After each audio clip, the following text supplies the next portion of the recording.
And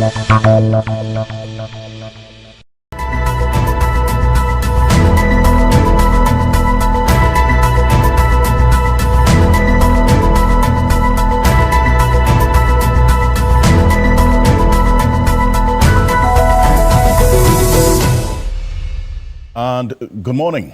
Welcome. This is Key Point on TV3. We're live on 3FM 92.7, also on TV3 Ghana on Facebook and on DSTV channel 279. We're all across the world on 3news.com. We're on the Voice of London radio in the heart of the City of London and Voice of London television as well. The Community Court of Justice of the Economic Community of West African States, that's ECOWAS, has dismissed an application filed by the former Chief Justice Gertrude Torkornoo, which sought to temporarily halt the fact-finding committee's work that inquired into the petition for her removal. This is the provisional measure that was to temporarily protect her and her rights and prevent irreparable harm pending the final determination of the substantive case. Now, in a ruling which we've been following and how things have played out over the last few days, delivered on November 19, 2025, the court was of the opinion that the applicant, Justice, the former Chief Justice, filed the application for the provisional measure more than 8 weeks after her suspension and more than 6 weeks after the committee's hearing commenced. We'll understand all of that, so stay with us and what all of this means legally. It also added that the applicant's own showing defeated the imminence and an exceptional circumstance required for the court to temporarily halt the proceedings pending the final determination of the substantive case. In fact, that's not the only thing that happened.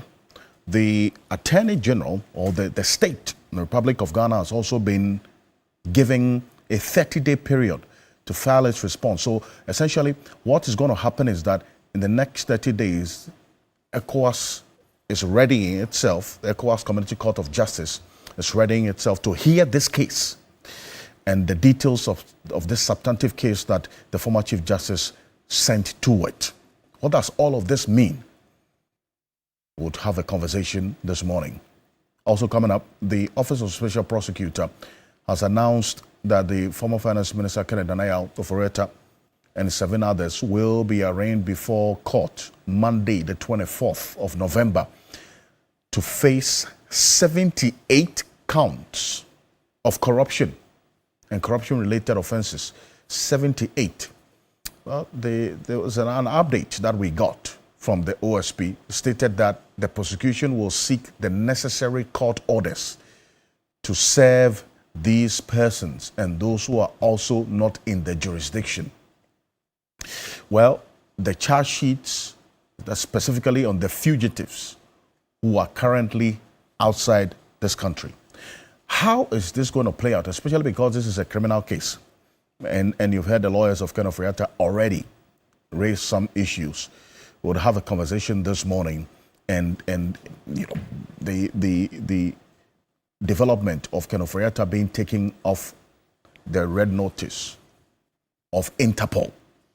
Does it have any specific impact in how things are playing out right now? This morning, we'll have a conversation. If you recall, earlier in the week, Martin Kpebu, private legal practitioner, was invited by the special prosecutor on some related matters. So, we'll have a conversation on this development and also have a quick update on how the coming days will look like, as the special prosecutor has now preferred some 78 charges on Ken Ofori-Atta and 7 others. Well, earlier in the week, a military officer with the National Anti-Illegal Mining Operations Secretariat, that's NIMOS, was confirmed dead after the team's vehicle was involved in an accident. Unfortunate development. 4 other military officers who are reported to be in critical condition. Some of them have been referred to the AngloGold Obuasi Hospital. We understand they are responding to treatment positively. after first receiving treatment at the Obuasi Government Hospital. Well, the conversation this morning is, yes, NIMOS has been lauded as a potent intervention in this fight against Galamsey. They need resources, but what else can and should be done to ensure that this fight against Galamsey is essentially being won? Because we've seen a number of interventions, but yet, day in, day out, we continue to see these illegal miners continue to destroy forest cover, pollute water bodies. Why isn't all of this NIMOS operations, EPA, at some point the IGP's own task force, all these is not deterring the illegal miners? Thousands of them have been arrested, but yet they are still going there to do the illegality. What's going on? So we'll have a conversation this morning. We have this as well being the focus on Poll Tracker right after this quick break. So stay with us here on Key Point. We're live on 3FM 92.7, also on TV3 Ghana on Facebook, and on DSTV channel 279. We're all across the world on 3news.com. We're back shortly after this quick break. My guests taking their seats already. We'll have a conversation. I'm Alfred Kansey. Welcome.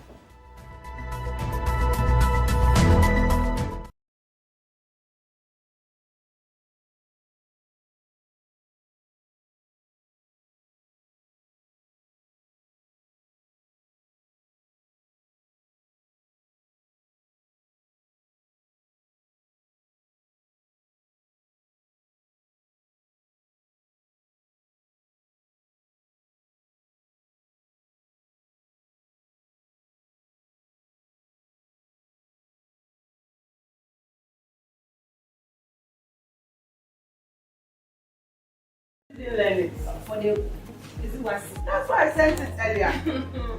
We did. Me, I've learned the first bit, but the second one.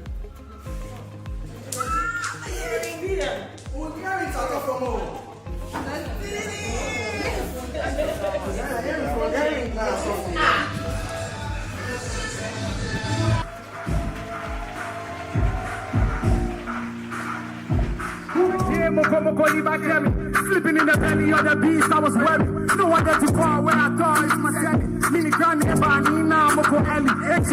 Yeah, brother, I was heavy.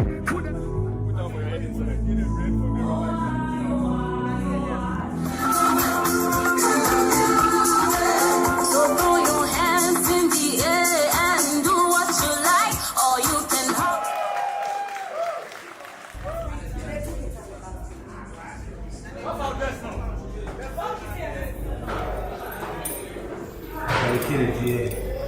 I'm sweating. Because I'm going on TV like that.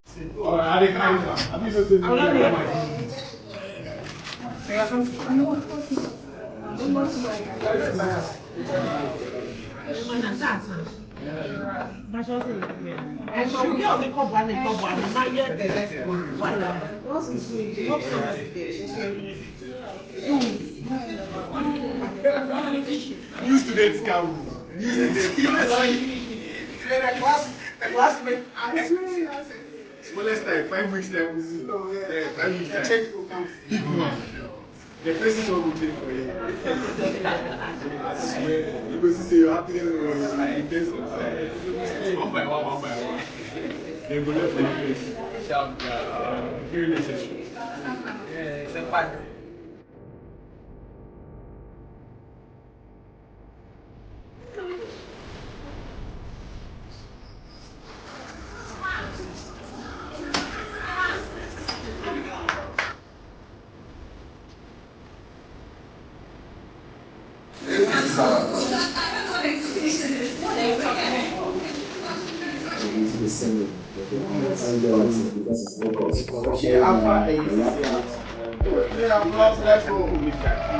Coming live and wake up by Kojo Entry.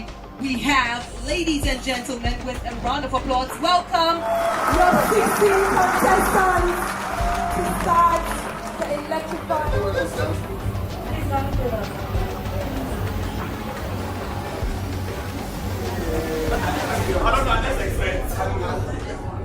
Reach Richie wants to say one or two. So let's pay attention. Alright. Hi everyone. Hi, Richie. My voice is good. Hope you're feeling good. Yes. This is possibly going to be the toughest journey of your life. Now I know no profession is easy. Being a doctor is not easy. Being a lawyer is not easy. No profession is easy. But I want you to understand this. Only 1% of musicians make it.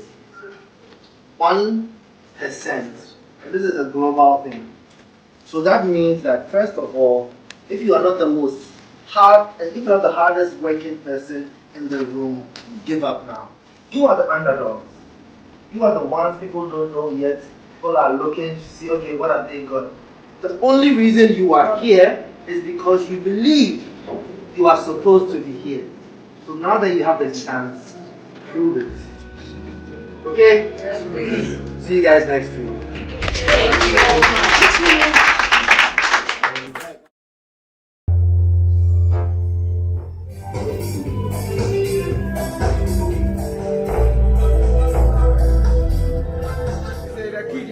One way will be comfortable, it's not the one we will do pitches where some flats you go come somewhere.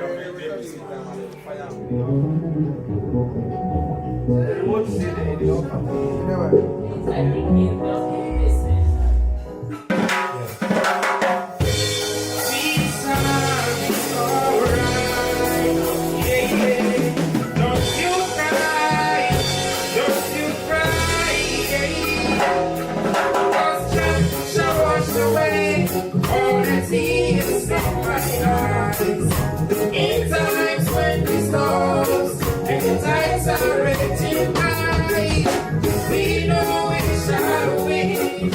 We know we'll survive again. Shall wash away.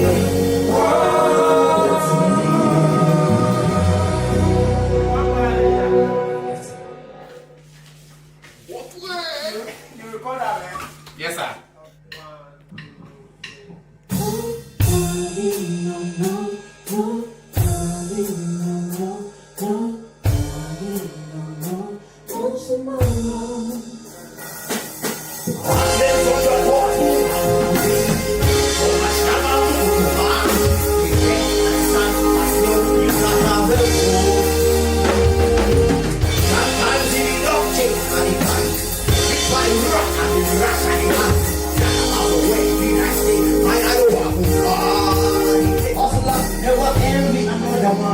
Hustler never envy another soul.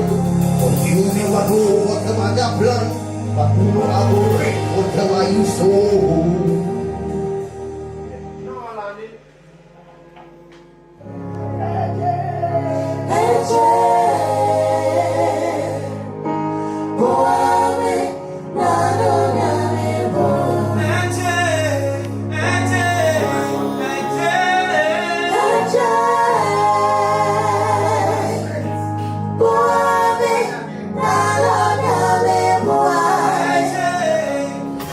Everybody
Now we are not afraid.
This is Key Point on TV3. We're live on 3FM 92.7, also on TV3 Ghana on Facebook and on DSTV channel 279. We're all across the world on 3news.com.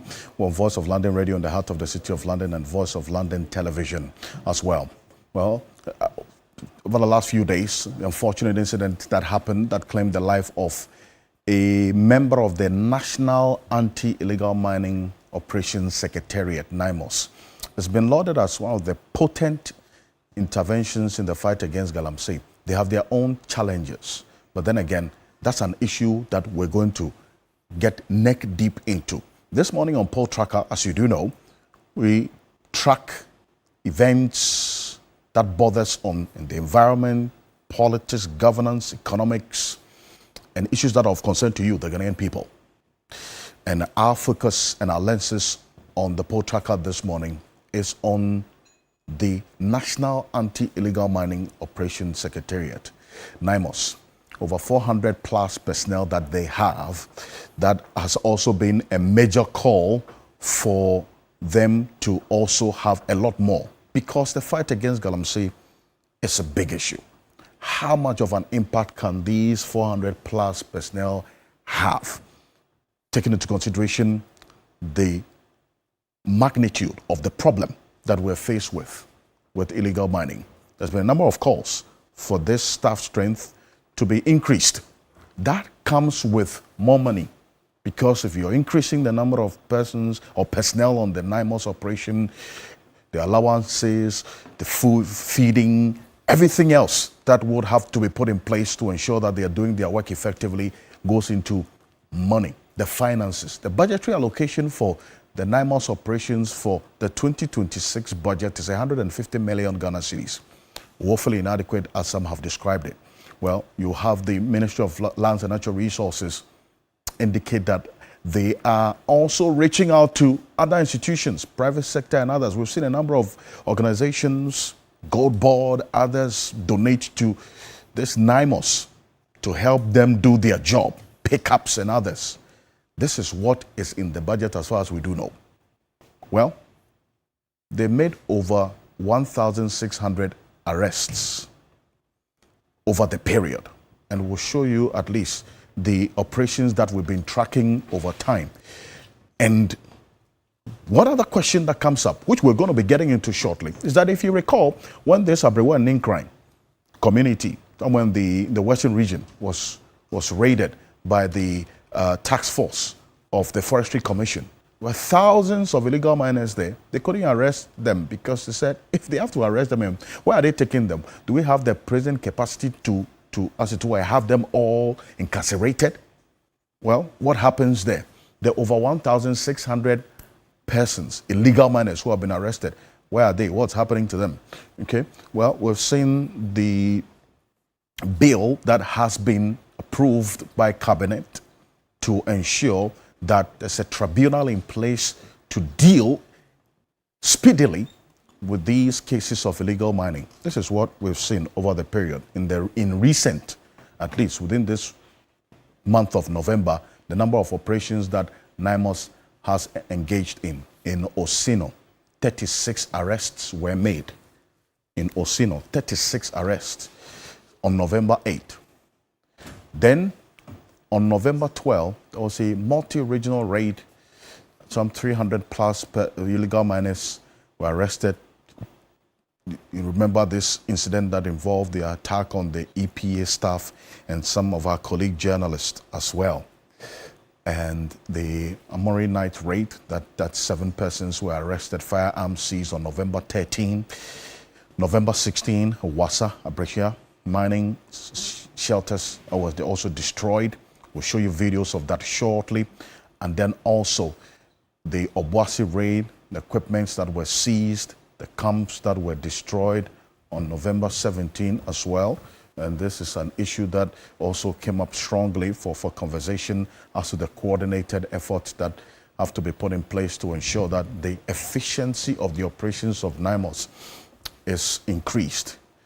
The last is what happened on November 19 that led to the death, the unfortunate incident, the death of one of the personnel of the National Anti-Illegal Mining Operations Secretariat, NIMOS. This is how the concentration of the operation of NIMOS has been.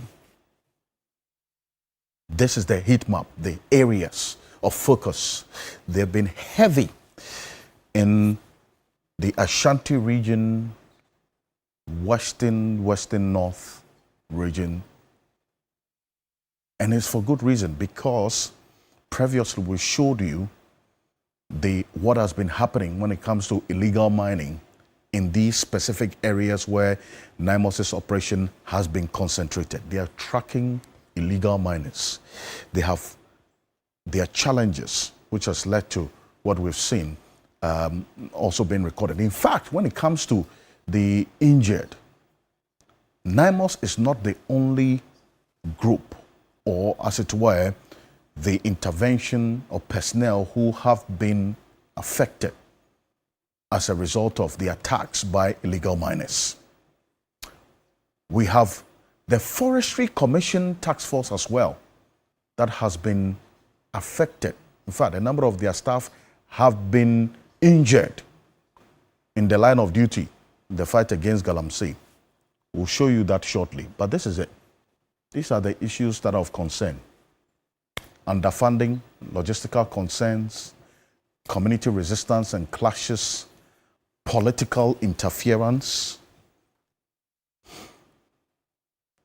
low prosecution rate, and the Attorney General explained what exactly has led to this low prosecution rate and the interventions that have been put in place to, as it were, ensure that the prosecution is done speedily to serve as a deterrent to persons who are engaged in Galamsey.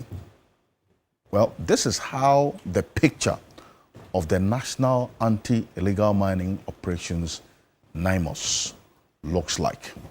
And the specific demands that have been made to ensure that their interventions also are improved. Well, what you're seeing right now are pictures from an operation not by NIMOS, but by the Forestry Commission Task Force that has also been set up to fight illegal miners.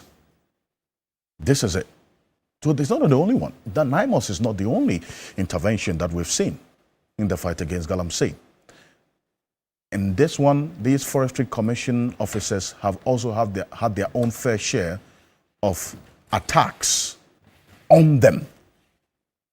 Nana Bosompim is the Western Region Manager of the Forestry Commission, and he's joined me now on Zoom.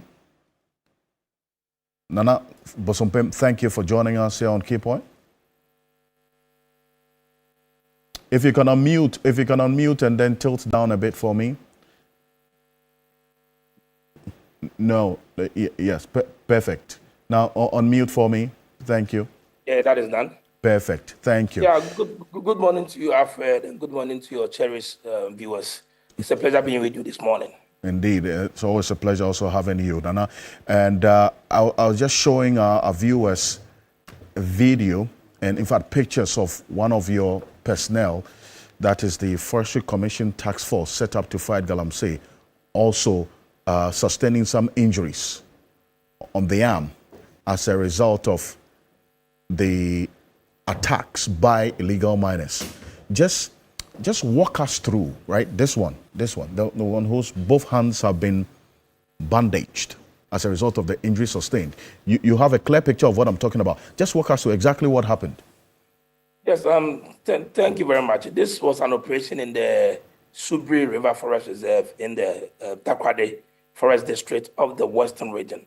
Now, I think for the last 6 months, it has been a relentless and a sustained effort to keep the illegal mining menace in the forest reserves under a measure of control. And this was closer to the Abrani crime portion of the Subri River Forest Reserve, where we keep burning or immobilizing Shamfam machines, Galamsey equipment, and the people keep bringing the equipment on daily basis. We keep arresting on daily basis, and the next day you find that new equipment has been installed. I think the people have evolved some modus operandi lately, where you do not see excavators inside the forest reserve as you used to do in the past. But now they come out with the pumping machines, with the Shamfam machine set up in the portion of the forest reserve. And when you go there, the carnage may be unbearable, very destructive. But now the people know that anytime we can, because the Shamfam machines are so heavy, we cannot convey them. We resort to immobilizing them or burning them. Let me be very specific here. So now before they leave, on a particular day, they laced the ground around the machine with fuel, either petrol, diesel, or whatever mix that they are using. So when you go there and they just drop some fuel on the machine, immediately you light it up because the whole ground has been laced with fuel already. In the process of lighting the machine, you end up lighting yourself. And this has happened to quite a number of our personnel. In the process of lighting up or immobilizing the Shamfam machines, they themselves are lit up and then they sustain various degrees of burning. So the officer you showed on the screen, one hard-working officer within the Takoradi Forest District, that was exactly what happened to him. And even last week in the Takoradi Forest District, we had a similar incident where in an attempt to immobilize such machines, we have 1 or 2 officers sustaining various degrees of burning to their body. I see. So these illegal miners light up the forest or their area. They pour petrol on the ground. Oh, yes. In fact, when you see this, it tells you that at the time we were approaching, they were already there. But they also have a very good and effective surveillance system where they keep track of our vehicles, where we are heading to. Somebody radios information to them. And because the whole area has a very good network coverage, they get a hint that probably this is what we are coming to do. And once we get there, because we cannot convey these heavy Shamfam machines to our vehicle because we need to trek or walk on foot for like 1-2 hours before we get to the site. They don't do the mining on the peripheries of the forest. They go right within the heart to obscure themselves. So after walking for 2-3 hours to get to the site, they know you are coming, and they know once you are coming to the site, this is your intent. You are going to mobilize the machine. So they lace the ground with fuel, which you will not see. But you think, oh, I've discovered the site, I need to quickly immobilize the machine. Once you lit it up, you will be in an area laced with fuel, and the whole area goes up in the conflagration. If you don't take care, you yourself may be severely burnt. That is what they are doing now. I see. So it's a worrying development. If you say that they get information, they are well networked in such a way that they get information ahead of time that you are coming to the forest where they are operating. So they prepare for you. Oh yes, exactly. Exactly. There are sometimes that maybe they get an information and they mobilize. They bring their armed groups. They bring their own security. You see heavily built men. I don't know where they're coming from. Whether they're even Ghanaians. They look well fortified. They have weapons. We've seen the musket. We've seen the pump actions. We've seen some AK-47 rifles with them. And these are the guys that come with heavy so-called spiritual fortifications. In fact, you see talisman and other object rings on their hands. They look so fierce, not open to any dialogue. So sometimes their sheer numbers is able to cause us to retreat because we come in a convoy of about, let's say, 15 to 20 officers and go and meet 800 to 1,000 people standing there waiting for you. Sometimes it's better to retreat because we believe retreat is another phase of war. We go and regroup and come back again. They heavily built men who look fortified spiritually. Yes. Describe that to me. Yes. I don't know where they come from, but when you see them, they look so fierce. All of them are in dreadlocks, long dreadlocks. They seem to wear some dirty clothes with fugu and with charms, amulets, talisman all over their bodies. In fact, it is believed that when you shoot these people, they may not be harmed. They are fortified against gunshot wounds. They are fortified against machete attacks and the like. Well, these are statistic events I cannot independently confirm. But what I have seen with my naked eye, when some of them were arrested, the kind of charms and amulets and other things that we see from these people, it tells you they really did have some spiritual fortifications. There was one incident when one of them was arrested, and then I think he resisted. About 5 of my men could not even put the guy down until somebody told us that the talisman that the guy is wearing is in the singlet. Can you imagine the singlet? And looking closely at the singlet, we saw some Arabic writings, and a lot of them all over. It looks that unless you look closely before you are able to, somebody asked us to cut it. So we cut through the singlet. That's how come the guy became weak and he was arrested.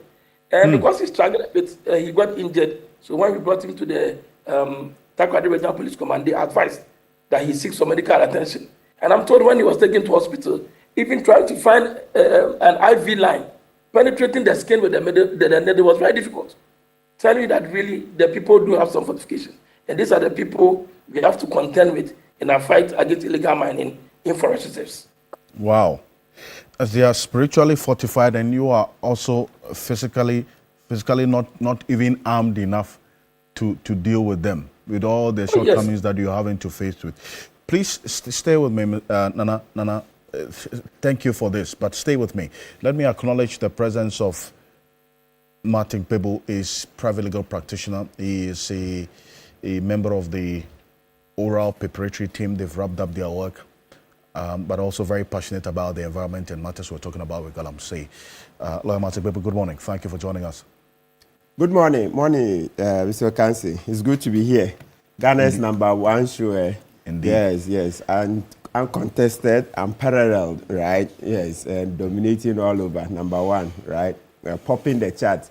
As usual, but today we'll start on a different note. Today we are mourning the passing of the mother of Callistus Mahama. So Madame Salome Ama Mahama is being laid to rest this morning in Salaga, in the Savannah region. So we extend our condolences to the family, his father and the rest of the family. All right. Okay, so once again. But what was the name of the hat you have today? I say it's another fedora. Yes. A fedora? Yes, it's a fedora. I see. Yeah, good. Yes. Anyway, just for the uninitiated. Yes. So, dear men above 40, once again, the bells on going to check your prostate health. Check your prostate health, because, it's easy to prevent than to cure, right? With just about 1,200, you could conduct the test so that you know where you are on the scale and whether you need more medical intervention or you are fine, right? Coincidentally, yesterday I saw something on Sky News. In the UK, they are testing a new technology to help detect prostate cancer. We hope the research goes well, right? So that it will be scaled up. But in the meantime, what we have is also good enough. So just go in there, then have yourself tested. Let's see how it goes. Okay, once again, we want to thank Osei Adeoyo Ajimanbedu II, Domahini, for standing up when a lot of big people in society chose to be quiet because they were thinking about their wives and children alone. Very selfish thoughts, right? So, Domahini, thank you for not shying away. You spoke when you had to. And you have to continue to do same because it's still the governance in progress. We are still work in progress. So, you'd have to continue talking. Otherwise, very soon we'll show that, is it bias? So it doesn't matter that now you are in the court of appeal. You have to continue to talk, right? Then the same for ex-Chief Justice Sofa Ekufu, who is Ekufu-Addo's relation, but didn't think that because Ekufu-Addo made her Chief Justice, she should keep quiet when Ekufu-Addo was misgoverning. So she spoke up and spoke up. So we are very grateful Togbe Afede, Akpe Kaka, thanks a million for also speaking up, right? And then, of course, Kentucky Tech Uchuru II, Gamanche, the man leading the charges for the recovery of the Siciliada power money. Gamanche, maybe you should be visiting Mr. Raymond Acha one of these days so that we will get an update on the Siciliada power matter, because we must recover that money. Yes, we must. We really must. And apart from the 52.5 billion matter that has been reported to the OSP, a valiant citizen has woken up, Reverend Abraham Lincoln Labi. He's organizing a demonstration on Tuesday, 25th November, against Kissie Ejabin. He wants the removal of Kissie Ejabin. So please, Ghanaians, stand up in your numbers. I had announced I was going to organize one myself, not knowing there was already one in progress. It's actually a matter of conversation. Yes. So we'll get there. Yeah, so turn up in your numbers. Turn up in your numbers. Let's drive Kissie out of office. Kissie Ejabin must leave. Once he sat and said he saw Ofori-Atta leave, he intercepted the letter. This one is not hold your part on that one, because it's a subject of conversation. So Thank you. Let me bring in Dr. Joshua Zato. He's a senior lecturer, political science department, University of Ghana, Legon. And I've always said that whenever you come, Dr. Zato, that parliamentary ambition to represent the people of, this is Sisala East, Yes. on the ticket of the MPP, is not one that you are shelving, right? It's still on the banner, is it not? You need to write a check. Martin has already said he will write a big check. So Okay, I'm looking perfect. for a check. And Okay. Madam too, probably after this, I will see you to write a check. Wonderful. Good morning Provided to you you. will be balanced. Good Provided morning you be to balanced. Good morning Yeah. to listeners and good morning to everyone. It's great to be here today. And I just wanted to quickly opening remarks two things. I want to start from where the gentleman on the screen talked about the people at the Galamsey using amulets and spiritual fortification. No, look, I think that as part of the government response, the government needs to also come out with a spiritual fortification policy and strategy to also protect For these 9 people. months. Yeah, so I will recommend that they go Forest to Commission. Tumuluksi. Let's go. I'll talk to my fathers, I'll talk to my grandfathers and my uncles. We need to visit Tumuwihaya, we need to visit Mandruan Leporong, we need to go to Dagbaso. We're going to go to all these gods and also get enough fortification so that when you are going there, you will be equally armed. So I'm just telling you, the gods of the Sisala land, I will need to intervene to get them to help you. So in that order, Tumuwihaya, Mandruan Leporong, Dagbaso, they will help you to make sure that we do that, because we cannot leave the fight alone. This fight has a spiritual aspect, as you said. We should do that too. Secondly, the second thing I want to quickly talk about is that it has been about 8 months now. So far, we've not heard any major thing on the anti-LGBT bill. Your Excellency, Mr. President, you told Ghanaians earlier this year that you would get this bill to Parliament, that you prefer a public bill from the Attorney General to go to Parliament to do this. Mr. Moses Fuamoni has been fighting for this. The Ghana Catholic Bishops has been fighting on it. Christian Council was in the Jubilee House to talk about this. But there seems to be a dead silence about the public aspect of that bill. Mr. President, this is one of the biggest issues. You now have the international cover you need for this. President Trump came out to say that there are only two sexes, male and female. You will not face any international retribution if you just go ahead with the public sector for this bill. So the question is, why the delay? Why are you not giving the people the public bill on anti-Galamsey that you said you were going to give us? I don't want to believe that there are powerful lobbyists that are lobbying against that. I don't want to believe that, because I don't think that there's anybody on the powerful corridors of the Jubilee House who are fighting against it. So my question is, why? Why the delay, and why you're not sending an LGBT? The constant delay in sending this is sending shivers down the hearts and minds and spines of people who believe in this. The constant delay, because it's a promise, and it's something that we all need. If all of us have agreed that we need this bill, if all of us need it is done, then let's not even do it through a private bill, as you yourself have said. So, Mr. President, please, it's time for you to show that you walk the walk and you talk the talk. Okay. Let's do that. Right. Just an update on that. I'm sure probably it may have just slipped you a bit or lost out on you. But this week, the Christian Council called on the President, Dr. Zato, and he reiterated the commitment of this government to pass this anti-LGBTQ plus bill into law, and said they are awaiting what will happen in Parliament, because Parliament now, as the Speaker ruled 3 weeks ago, would have this bill reintroduced because it wasn't passed into law in the previous parliament. And so as long as the law pertains, every bill that is not assented to into law by the president, the entire process will have to start again. Yes, so that's what I'm saying. What yeah. Parliament is trying to do now is a private member's bill. No, it's a private member's bill. But people have raised serious questions about that. One with the charges on the constitution, the public accounts, that it may be struck down. So, but the president, if you remember, when he made, he also said he also preferred a public bill. That means that he preferred a bill brought by the Attorney General. So my question is, whilst what Parliament is doing, whatever it is, why don't you just send a public bill there? That is what I'm saying. Why doesn't he tell his Attorney General that it has been since January, February that I said I want a private public bill? Where is the public bill? Why are you not sending it now? Because if you do that, then whatever is happening in Parliament, you have an overwhelming majority. It's about priorities. So you want that to be... Yes, if it was a priority, we've seen how this government has dealt with priority issues. We've seen that. Emergency settings to get the fuel destined pass, emergency settings to even declare public holiday. So if this thing was a priority for the government, what I'm saying is that by now it should have gone to Parliament, by now we should have passed it, by now it should have signed it. The delaying is what is worrying. It's worrying to everybody. It's worrying to Christendom in Ghana. It's worrying to Muslims in Ghana. It's worrying to the traditionalists in Ghana. It's worrying to everybody that believes that if we don't do it now, this is a window we have. If we don't do it now, and tomorrow there's a Democrat in the White House, we cannot get it done again. All right. So, well, as we speak, beyond what has been said this week, you want a lot more to be done.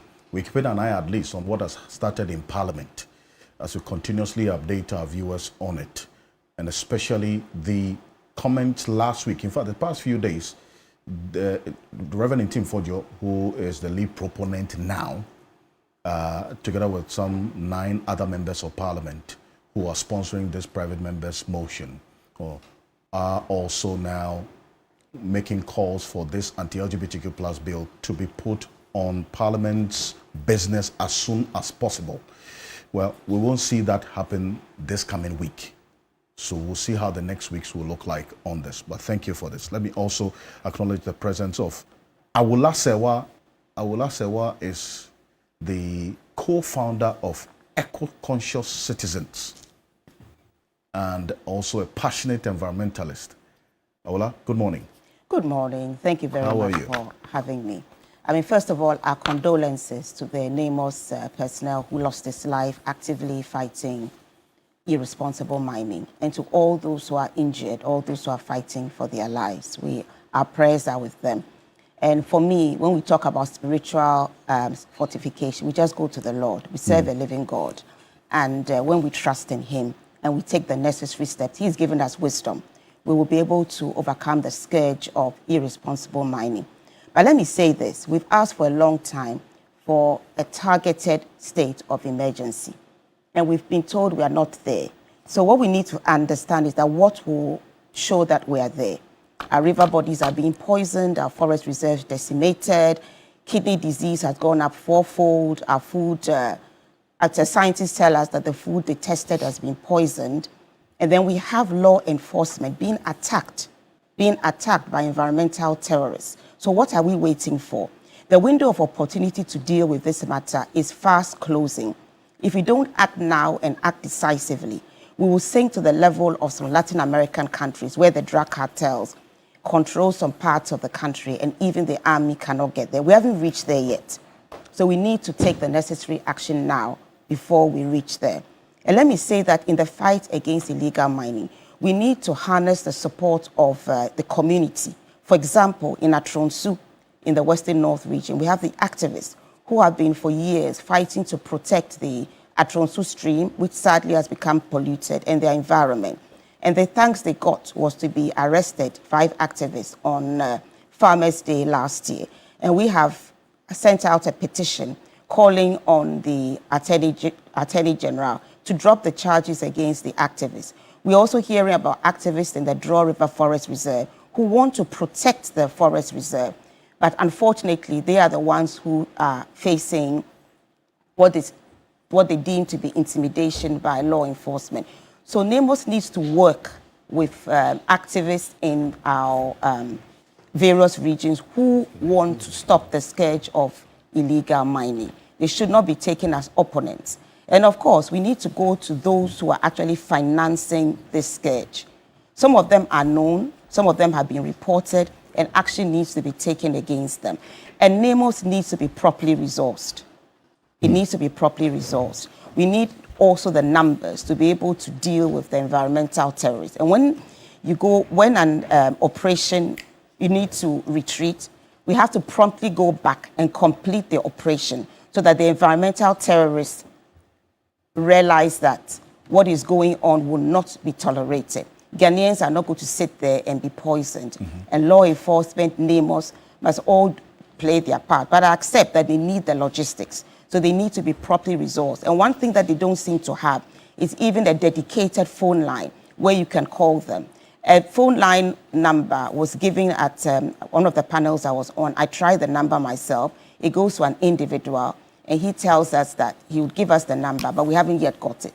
So I'll be pleased if before this program is up, we have the number that any member of the public can call if they see an excavator moving to a forest reserve or anything that NAMOS needs to nip in the bud. Thank you. It's a very important initial comment you made, and we'll still stay on this path. Nana, the concern that you raised about this spiritual fortification and all of that, it's generated some conversation on our various social media handles, and the fact that now, even though you are going in with ammunition, with guns, and with all other resources to clamp down these illegal miners, to the extent that some of them are spiritually fortified, you have a shortfall. Dr. Zato has a very interesting recommendation about you coming to him so that he take you to Sisala, to Tumu, for you to be spiritually fortified, so you can do this. I will ask Sewa says, look, go to church, go and pray. God will give you the maximum protection. But how much of a deficit are you faced with as a result of this spiritual side of the fight against Galamsey? Because Kofi Bento made a point earlier, that's a couple of weeks ago, that gold is a spirit. And so even when people die in the pit, these legal miners see it as good luck, right, to get more gold. And you, in your operations, you've burnt a number of shrines that you've seen in the forest. Nothing has happened to you. So how do you recommend that, if this spiritual side of the fight is of a great concern to you, how much of it is impacting on the efficiency of your fight in the forest? Thank you very much again, Alfred. Yes, like I said, it is true. We've been some shrines in the forest. In fact, in our arrest, we've been arrested fetish priest who was an advance team. They came in advance to prepare the grounds for the miners to come in. And normally they see them with the red, white fowls. They tell you when they prepare, they do their sacrifices, the people are able to obtain more gold. We see these things all the time, but for me and my gentlemen, my field officers, my resource guards, I describe them as the men in the arena. And in fact, in one of the videos, which I wish I had shared with you, when we got into the Subri River Forest Reserve, the people fled, but the 45 men, spiritually 45 men, number about 14, were just there, standing there with arms folded, fierce-looking face, waiting for us. Except that there were only 14, and we numbered about 30. So we just went in straight on them. We were able to overpower some of them. We seized their motorbikes, we seized their tricycles, and those that were so strong, that were resisting, were the ones we managed to put down. They got injured, but then still were able to effect arrest and bring them to the police station. So they claim to have spiritual fortifications. So long as there are no brazen bullets flying in the air, we are not deterred. We will face them, we are able to arrest some of them. But what we fear is that if they claim to have fortification against gunshots, and we go inside the forest and they are shooting, people are firing shots here and there, it means they are fortified, we are not fortified. You see me dressed like this in my bulletproof vest because we are going for an operation right after this program. But I tell you, all my officers, none of them has a single bulletproof like this. This is something I purchased myself to protect my own body. If you take forest guards, none of them have what? Protective clothing. We are talking about bulletproof vest, bulletproof helmet, something that will protect our officers as they enter the forest. And mind you, We sometimes enter the forest in the dead of the morning or at dawn, around 12 midnight. So just imagine if somebody is hiding within the woods with a weapon fixed on us, it could be terrible. It means we are putting our officers in harm's way. So if you take a typical forest guard, they are the ones patrolling the fringes of the forest, the boundaries of the forest. All that the forest guard has is his uniform and, to my greatest surprise, a machete. And the people, the illegal perpetrators within the forest themselves are well armed. So right from the word go, it tells you that the forest guard is unable to deal with these people, especially when they are armed and he is only holding a machete. So I believe strongly that a time has come that we need to retool the Forestry Commission. In fact, if you look at our sister West African countries, Eastern Africa, forestry has always been a pseudo-military organization. They bear arms, they have the power to bear arms to protect themselves and to protect the reserves. But that is not so in Ghana. So we need to look at the act that established the Forestry Commission once again. It should be amended to make the Forestry Commission of Ghana a pseudo-military organization so that the field officers, the forest guards, the range managers can be properly armed, protected, so that they can go on fiercely in their fight to protect the forest. Until that is done, I tell you, we may be running. Sorry. Apologies for this. We'll try to reconnect with Nana Bosompim again. He is the Western Regional Forestry Commission manager there. He's been leading a team that's the Forestry Commission's own task force set in place to fight illegal mining in some of the forests in the Western region. We've seen what happened in Abrewa and Ninkran. That community that had over 6,000 illegal miners, they went there and then they dealt with them. He's talking about the challenges, and it's troubling, Lama, to be able to get to hear today that some of these persons in the forest fighting illegal miners who are fortified physically and spiritually, they are armed to the teeth, as he's described it. They go in there without bulletproof vests and helmets, and they have to fight these people. Counsel? The revelation that they don't have bulletproof vests has shocked me. Yeah, it shocked me. I'm a bit speechless.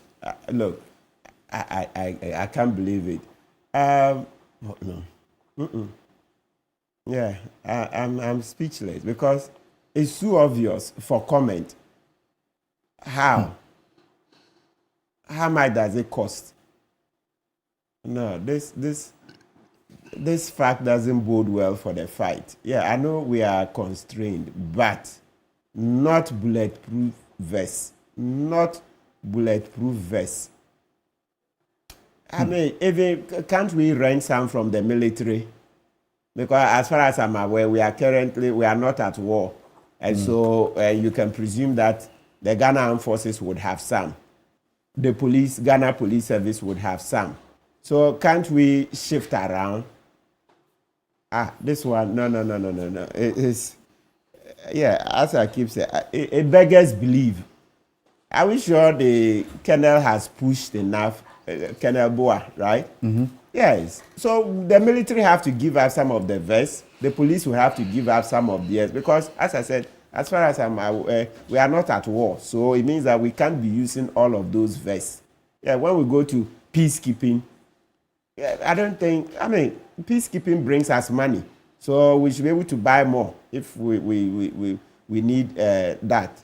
So I believe we can rent some. Let's raise it.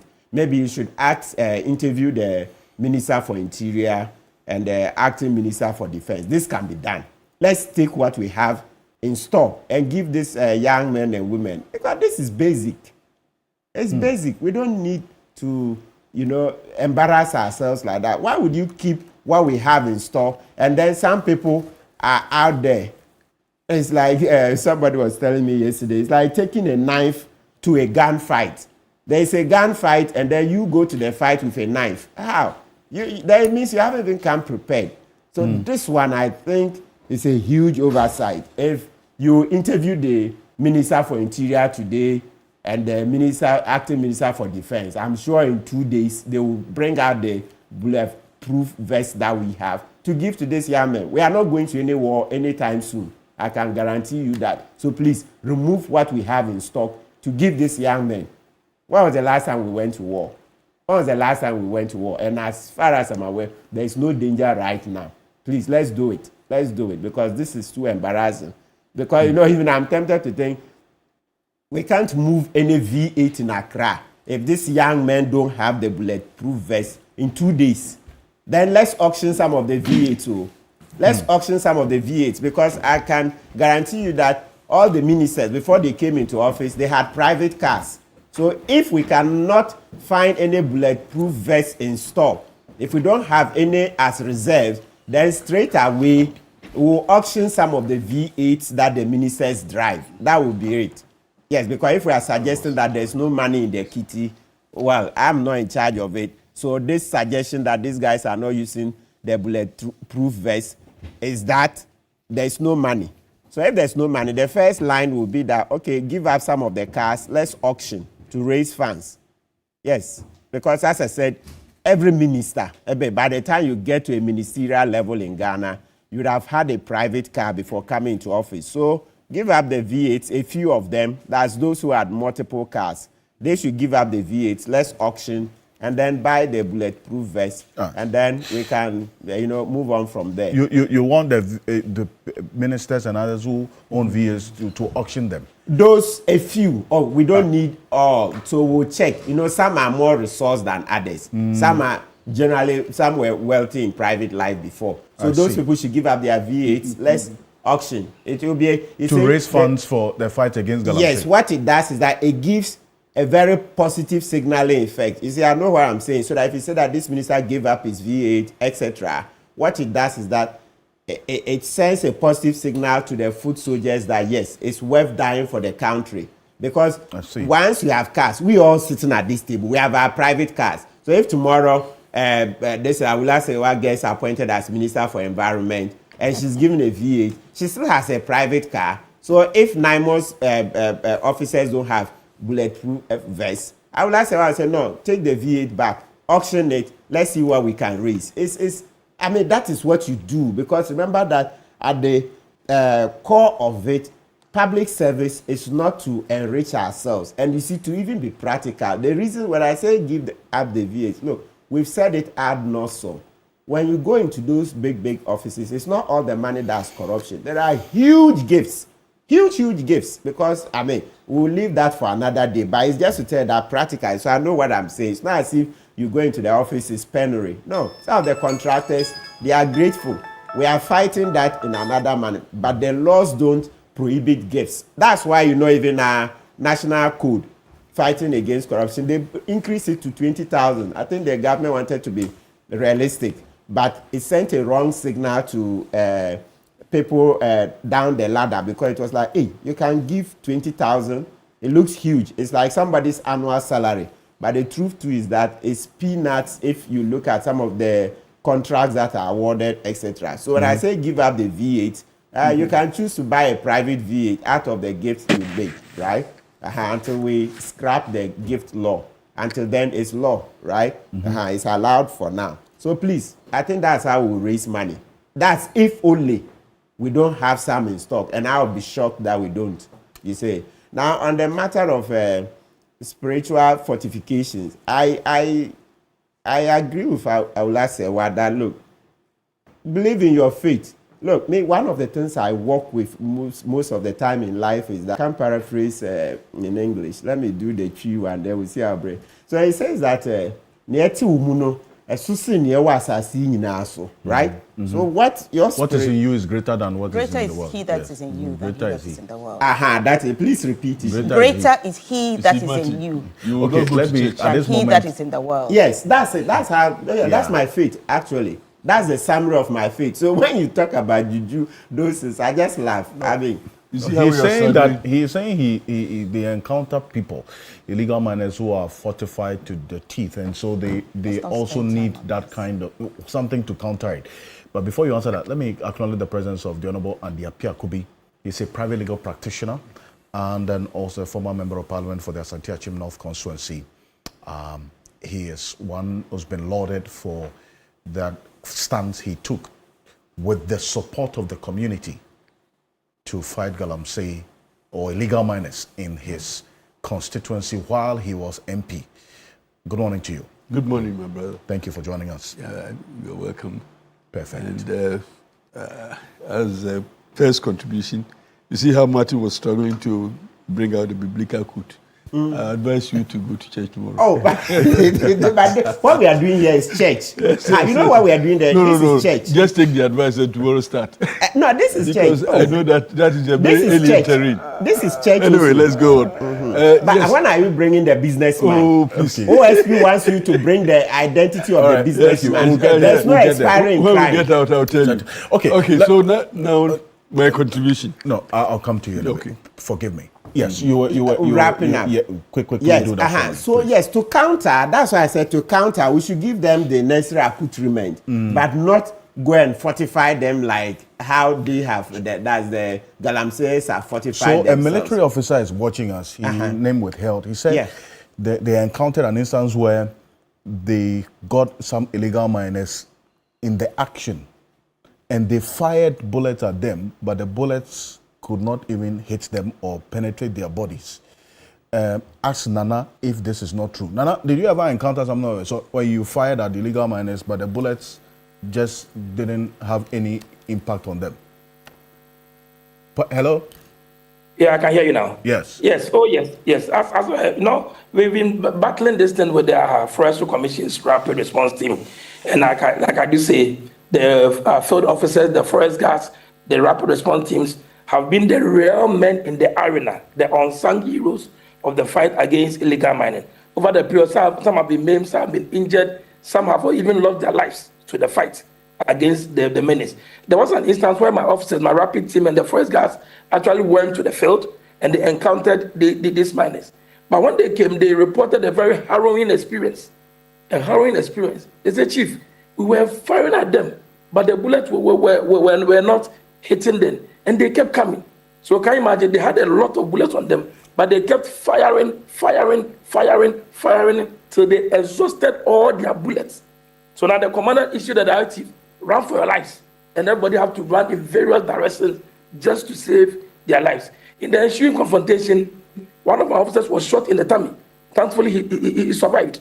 In fact, when he was taken to hospital, about 30 or so pellets were taken from the stomach, but he was still doing very fine and still working it now. So they tell us we were shooting, but they were coming. We were shooting, but they were coming. One related another experience where he said when the people were coming, there was a man with is it a hostel Budia, who appeared to be reciting something or praying, leading the people who were coming, the miners with spiritual fortifications who were coming. And one of my officers tells me we saw them from a distance, but they didn't know how in a split of a second they got close to them. And they managed to inflict a machete wound on one of my officers. So this is real. But like I told you, there are a lot of cases that we're able to overpower them. We don't have any fortifications. We go physically, we go with our numbers, and we're able to overpower them. And when we're able to overpower them, all we do is to first get rid of the talisman. We catch the amulet, the talisman, get rid of the rings, and they look very soft, very sober. We're able to handcuff them and bring them to the police station for investigation and further prosecution. So like I said, the real heroes, the unsung heroes of this fight against illegal mining and other illegal activities in the forest reserves have been the resource guards, the rapid response team, the range officers who are fighting daily. We don't know Saturday, we don't know Sunday like I said today. Right after the program, I'm joining them on the phone. So like I said earlier before the network went off, we need to protect these officers. We need to retool them. In fact, when we see a group of forest guards, 40 of them, well clothed in their protective helmets, in their protective bulletproof vests, with proper weapons, not just pump action, because pump action is common. The miners also have it, but proper weapons that can go 300 meters, 400 meters. I believe our mere appearance in itself will be a deterrent. Often, if you look at the Western region, for instance, there are 18 forest reserves, very beautiful forest reserves. In fact, one of the last vestiges of the tropical rainforest of Ghana can be found in the Western region. Out of these 18 forest reserves, I can tell you 11 of them have had incidences to some degree of illegal mining. Some of them, we've given them a coloration green. Once we code them green, means these are areas that our forest guards and the normal range officers are able to deal with the menace. They've dealt with them successfully, There are areas that we graded yellow, meaning, well, the forest guards are doing their best, but they need the support of the forestry rapid response teams who are armed. There are areas that is chrome, yellow, or orange. That tells you we have a little control, but we need to go with teams of about 1 to 4 rapid response teams. And a normal rapid team comprises about seven forest guards who are armed. So for the areas categorized as chrome, yellow, or orange, we need about 5 to 6 rapid response teams to support the forest guards to be able to work. And there are areas that we've graded red. The red areas are areas that have these guys, they are well armed, and it always has the potential to turn violent if you go into undertake any operation to raid them out of the forest reserves. And these are the areas that we need the military support, the military intervention, always to be able to root the people out. But let me tell you, Forestry Commission have always had the benefit of the military. Since I joined forestry, all the forest districts within the southern zone, at every given time, had about 14 to 15 military contingent attached to the district that are recycled, or let's say changed every 2 weeks. We've had that for a very long time. It was in September 2022 that government took a decision to withdraw the military from forest protection functions. And as I speak to you today, that military support for forest protection function has not been restored. Although in recent times, occasionally, we get the support of the military, as we did in the famous Abrani Inquiry operation in the Subi Forest Reserve. 40 military officers joined us. But immediately after the operation, they go back to the barracks, and we have to face the people. The people keep coming back, and we need to go over and over again to make sure the area is protected. So that restoration of the military support to forest protection function, especially in areas where we have challenges, areas categorized as red, where it can potentially turn violent, it can be deadly, like as my officer suffered, I think that would be a step in the right direction. But for now, the discourse should be retooling the Forest Commission, resourcing us with protective armor, resourcing us with the right ammunition, because our guys are ready, even with their machetes. If I tell you what the forest guards and the range officers are doing on the field, it's marvelous. It's a daily battle to make sure the last vestige of our tropical rainforest in the west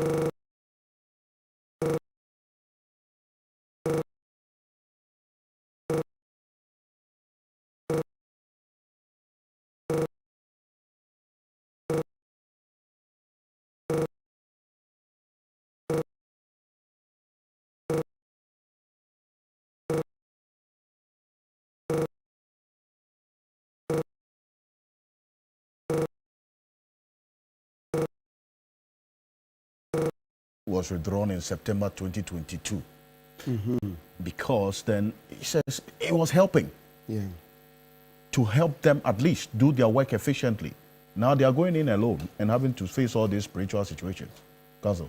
Yes, so as we stated, let's give the NIMOS team the right accoutrement, right? Including body cameras. You see, if the bulletproof vest they are going to take, etc., they should also have the body cameras so that these people who are coming, allegedly coming, even when they are being shot at, they can be filmed. Why do you say allegedly? He's telling you what his daily experience is. That they are firing. He wasn't present himself, so we have to say allegedly. And also, let's look at the scientific part of it. There are a lot of citizens who don't believe in this. They don't believe, they don't believe in these stories.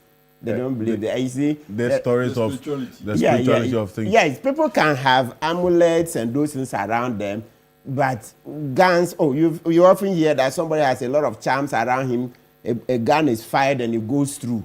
So to the extent that he wasn't there, let's say allegedly. Okay. And you know, we tend to sometimes, I'm not saying he in particular, but these stories about somebody has juju, if you fire, they are often exaggerated. They are exaggerated. There are some citizens watching us who say, look, we shouldn't be giving currency to this thing that you can have juju that they fire a gun, it doesn't penetrate and all those things. If somebody has such a juju, you should come and scientifically prove it on TV for us to see. But these stories all over, let's not give so much currency to them. Now, on the military, so I would say, you see, the fixation with the military, let's reduce it. You know, I've read the Constitution many times, Article 210, etc. Then we've read the Article 200, the police.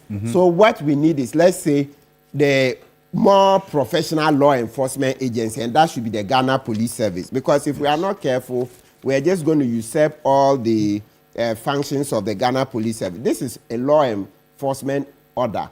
So the military, when you go to Article 210, as I mentioned, is basically for the defense of Ghana, external aggression, and also when we need them for some developmental projects internally.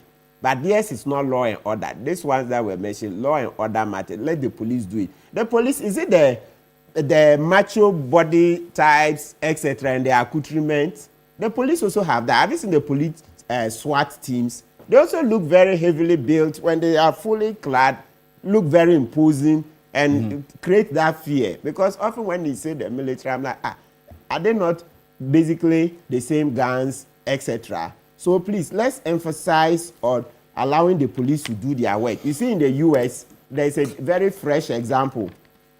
President Trump was fixated with the military. He started sending them into the states. What did the courts rule? They said, no, that's police work. It's not war. Use the military for wars. And then internal developmental projects. If you say, you see the Accra-Kumasi Expressway, let the military, the 48th Engineering Regiment, all those people, the professionals, let them come and help. Then we can reduce the cost. Yes, those ones fine. But law enforcement matters. I think that we should let the police lead. The police can do it. The police can do it. Yes. So for me, that is what I want to say about military as a game. You can Google President Trump. He was stopped one time.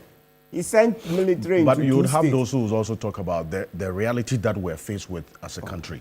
Have the Ghana... So that, is it a case that compared, you juxtapose what the police service task force that was set up, which has been, we understand, disbanded now? Yes, now they are part of an integrated team. I understand they are in the NIMOS, they are part of NIMOS. They operating on their own. Oh, I would say, yes, they are part of NIMOS.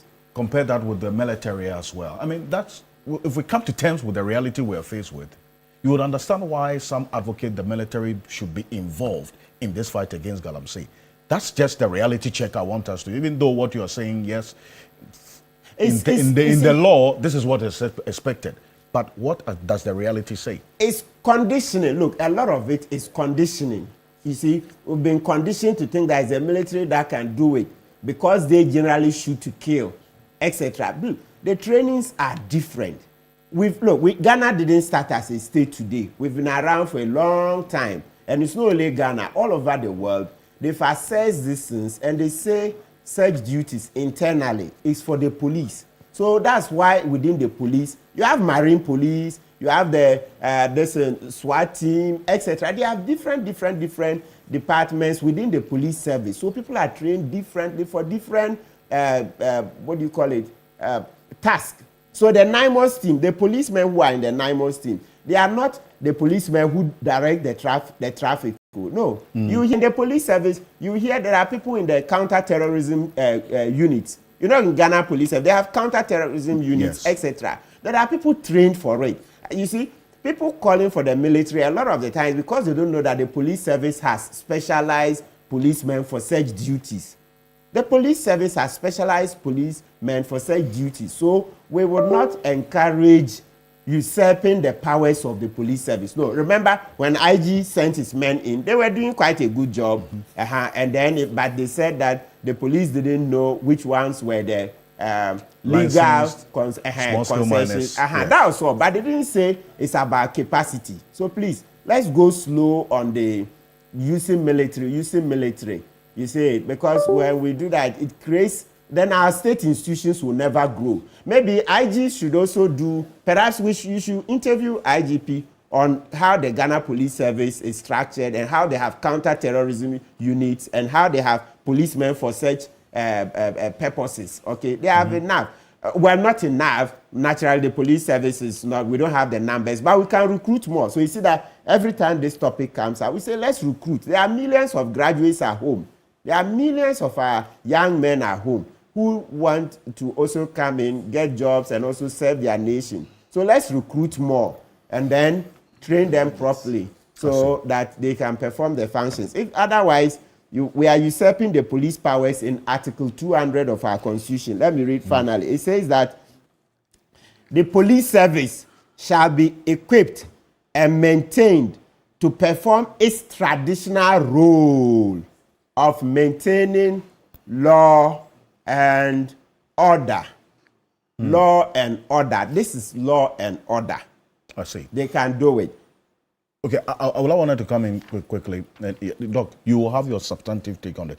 First of all, I want to reiterate the point that our persons not being well equipped is completely out of order. How can you be sending people to face environmental terrorists who don't even have the protective gear? I mean, this is totally unacceptable.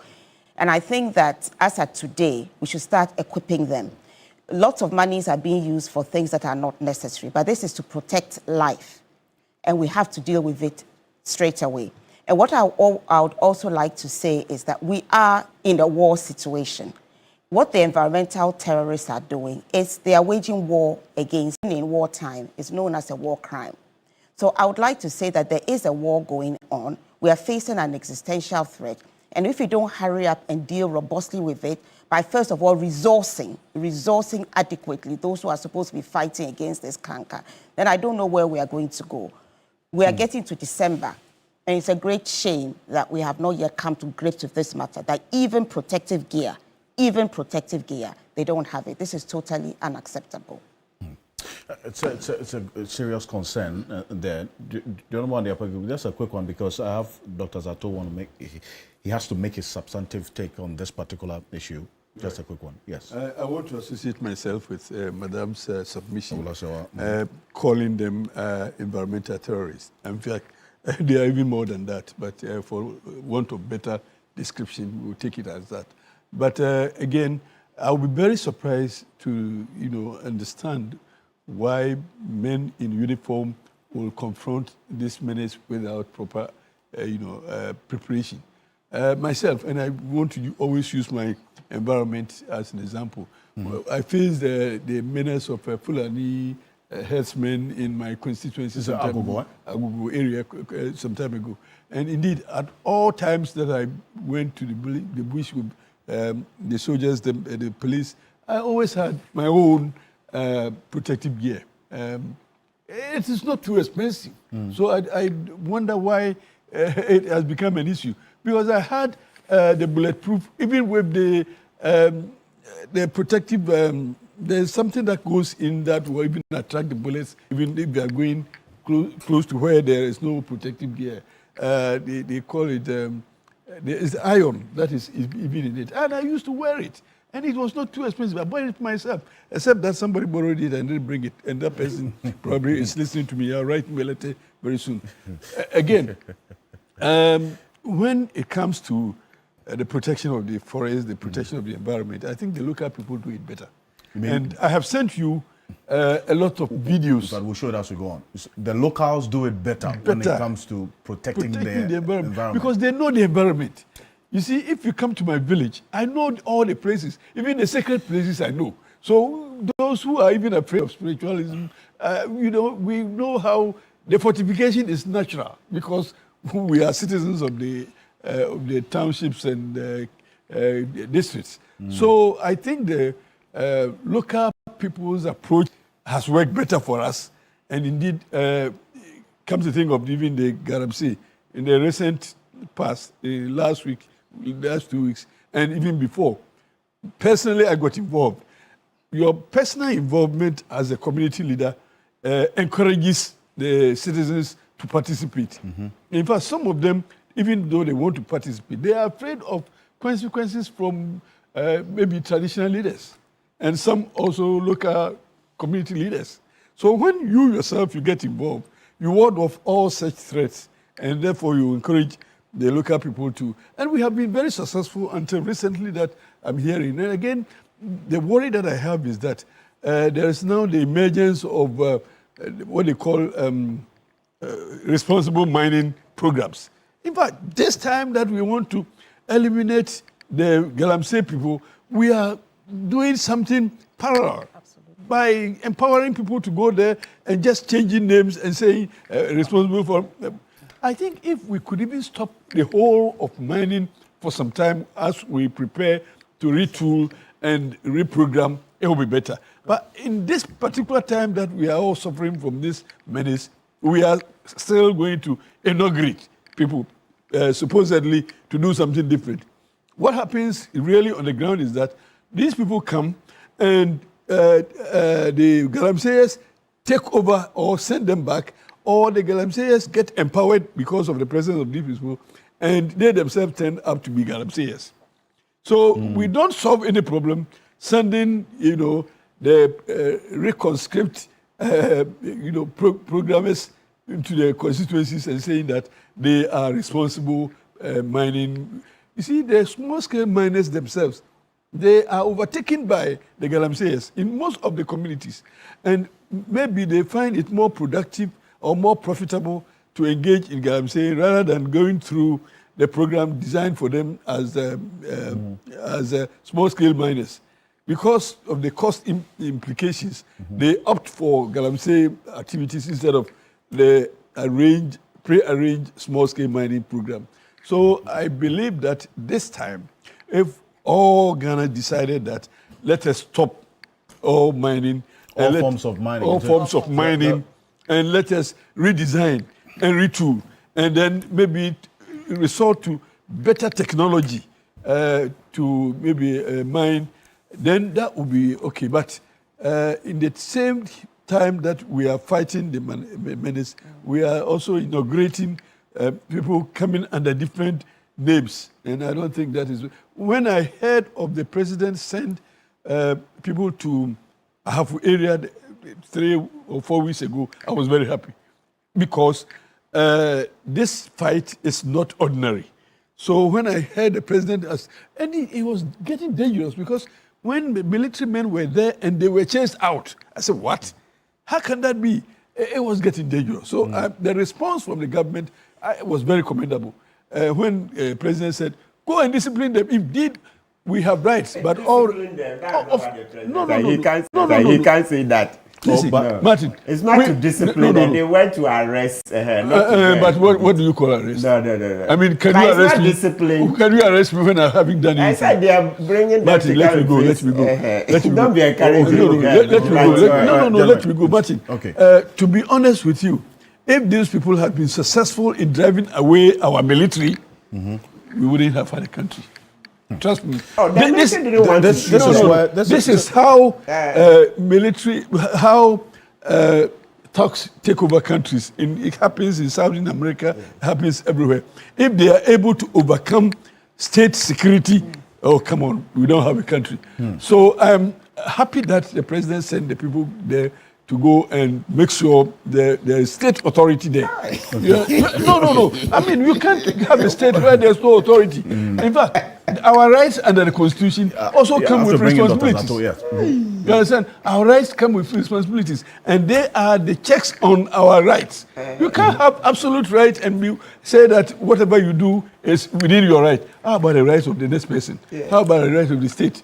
So we must all understand that with the enjoyment of our rights, we have responsibilities also to ensure there is equitable balance so that nobody undermines somebody's right. So I was happy.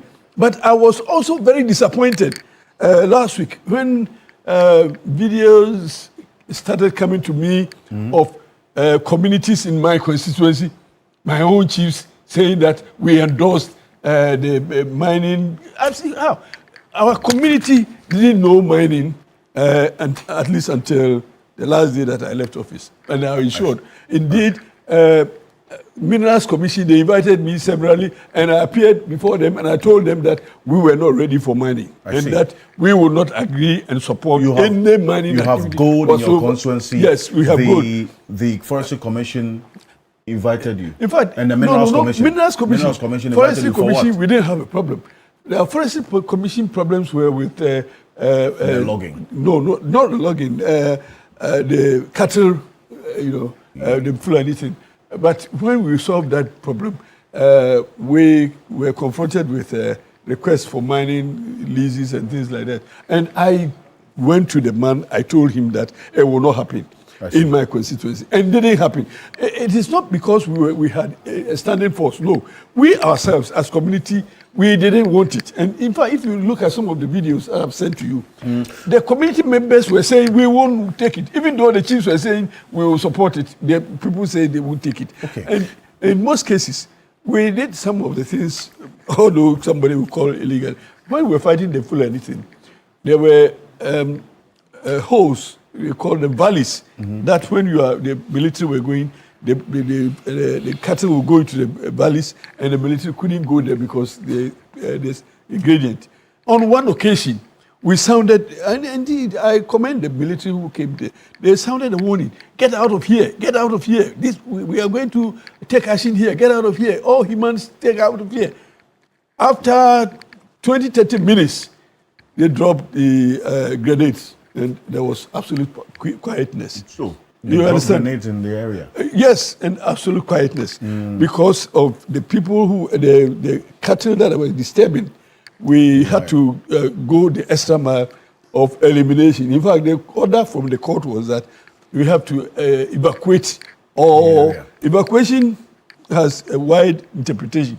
So at that point, they had to. And that sent the warning to them that if you continue to misbehave, we have the potential to bring this. And you see, those days, I'll go back there without anything in my hand, but they were still afraid that you see what I mean? So subsequent to that, it was the threat of a possible attack that warded off the... So this Galamsey thing, if we are not careful and we allow so much of fine words, we will not solve the problem. There has to be some There has to be action. some... That is why sometimes I don't always agree with people who call for a state of emergency. I don't always agree, because that can also bring, other problems. People may take that state of emergency as an opportunity to attack people they have problems with. So an omnibus declaration of a state of emergency is worrisome to me. But we should also take the problem confronting us as very unnatural, and therefore calls for unnatural solutions. And in that case, if we have to go beyond the expectation of the citizenry in solving problems, so should it be. Ruthless, but and ensure that there is a state presence that says you can do this. But when the state says you can't do this, and you decide that you will do the same, it means you don't want to belong to the state. So the state will have to deal with you. Just a second on this. So a certain very senior person, formerly in the military, has read it and says he agrees that, look, we should resource the Ghana Police Service to do this work. Very, very senior, the rank of a general, but of course, I don't want to put out names. And then he refers me to the National Security Strategy, the document that came out in 2020. Even in 2020, page 33 and 34, we reiterated that we would resource the Ghana Police Service to do this. Of course, with the help of the other security agencies when it comes to intelligence and gathering evidence and the rest. But so the thing is that we are truly committed. This 1992 Constitution. But in 2021, we're writing our National Security Strategy document, which is a requirement in the Constitution. We stated at page 33 and 34 that the police would still be in charge of such law and order issues. Okay, well, thank you. But then that is in a normal situation. Normal situation. But when we are in a wartime situation like this, we don't necessarily have to resort to normals. I see. But with this recommendation of taking not too normal approach to deal with this abnormal situation, ruthless but guided by the law, so as to send a strong message that, look, this existential threat is indeed one that we're confronting head on. So far, has that been done in terms of the ruthless approach to send that clear message to these legal miners? Thank you very much, Alfred. If you, during the last election, if you voted against the NPP because it didn't show strong political will, and then you voted for the NDC, because it showed a stronger political will to fighting this galamsey, you have been scammed.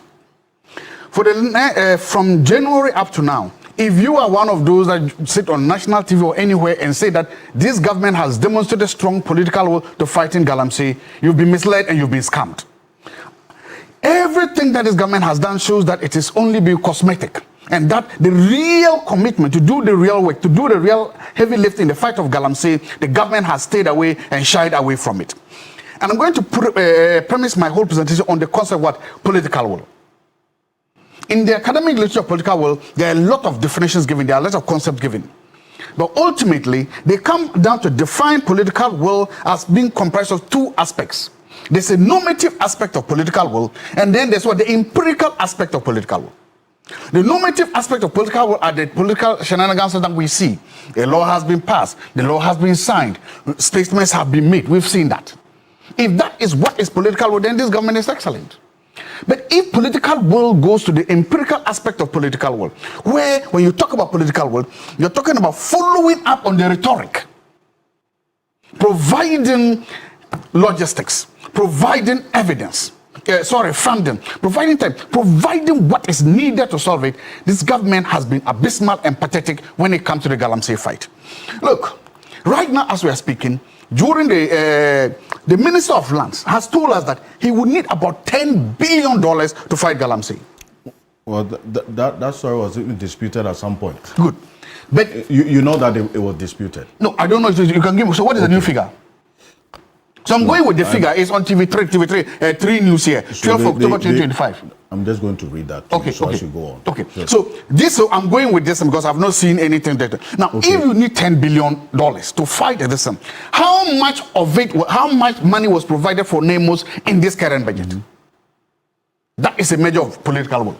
I see. And if you see, it is pathetic. I think they've been giving them less than 1.5. No, 150 million. 150 million out of $10 billion. Just do the mathematics, and then you will see. So what?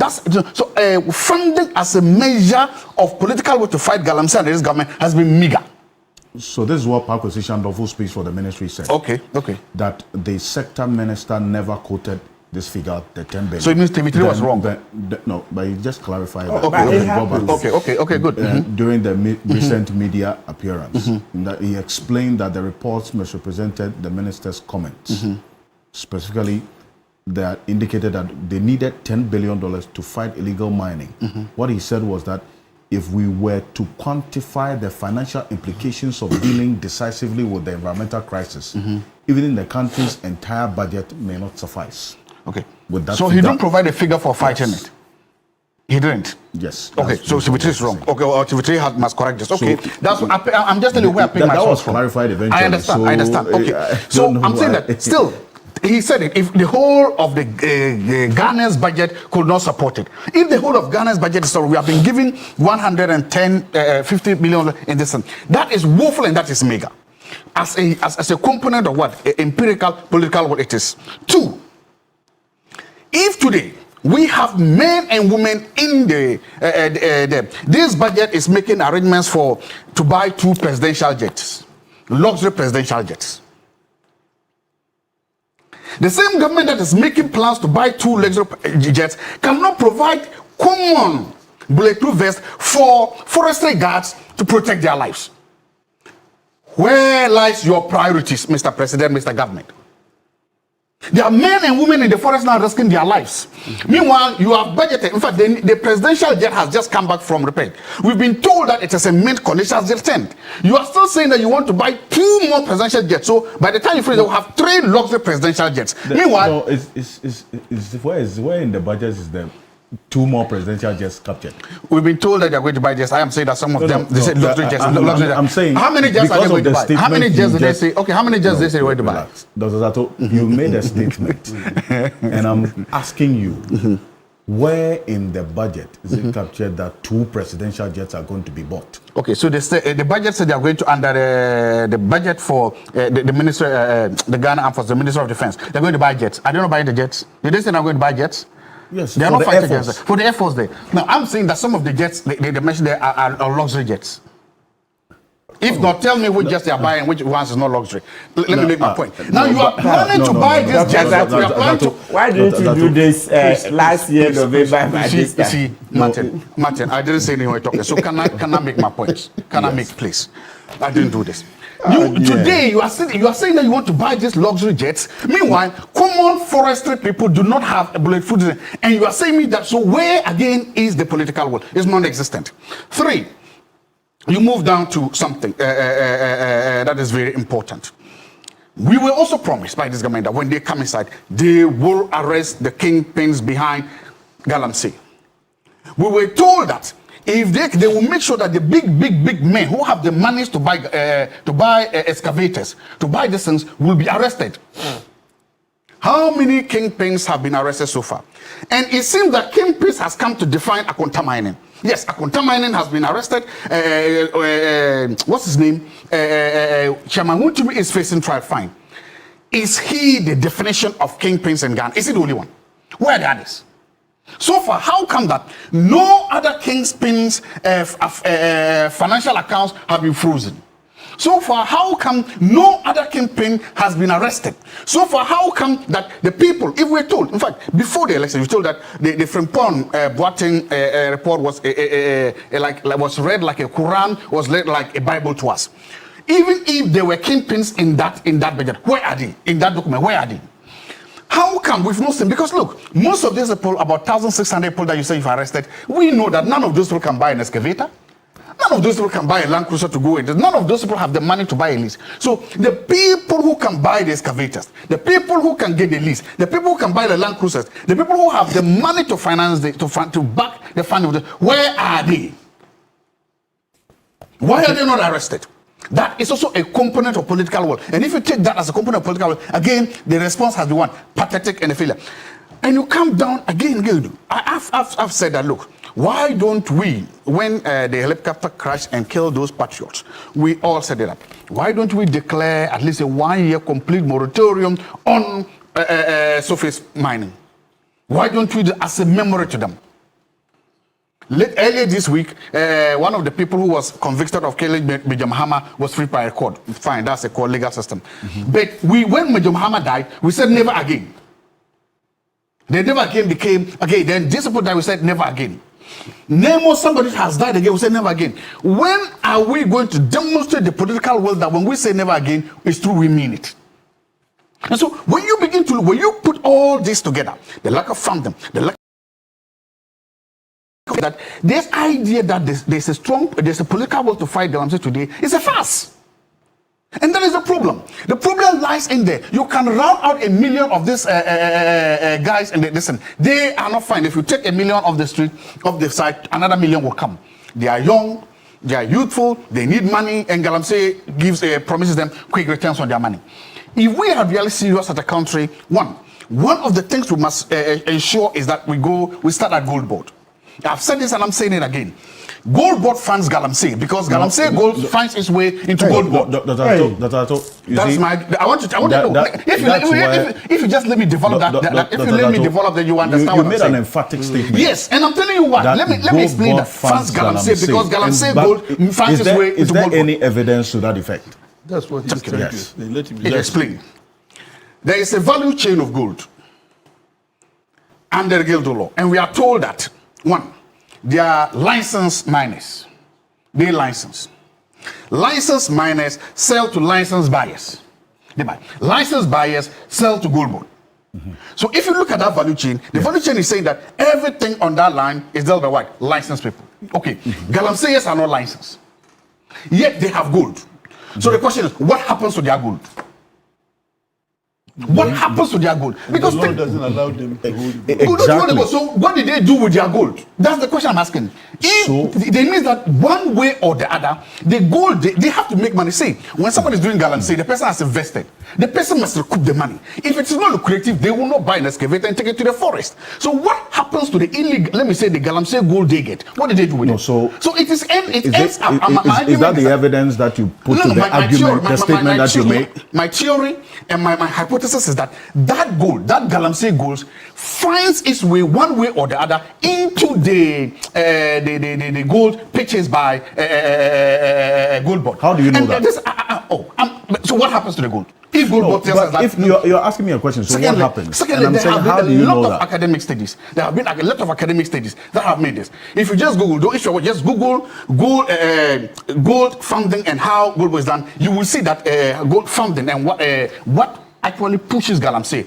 You will see that there are a lot of couple studies that support the fact that Galamsey gold finds its way into the bloodstream or the value chain of Gold Board. And that is one of the things. So today, you said there's a study that there are a lot of studies.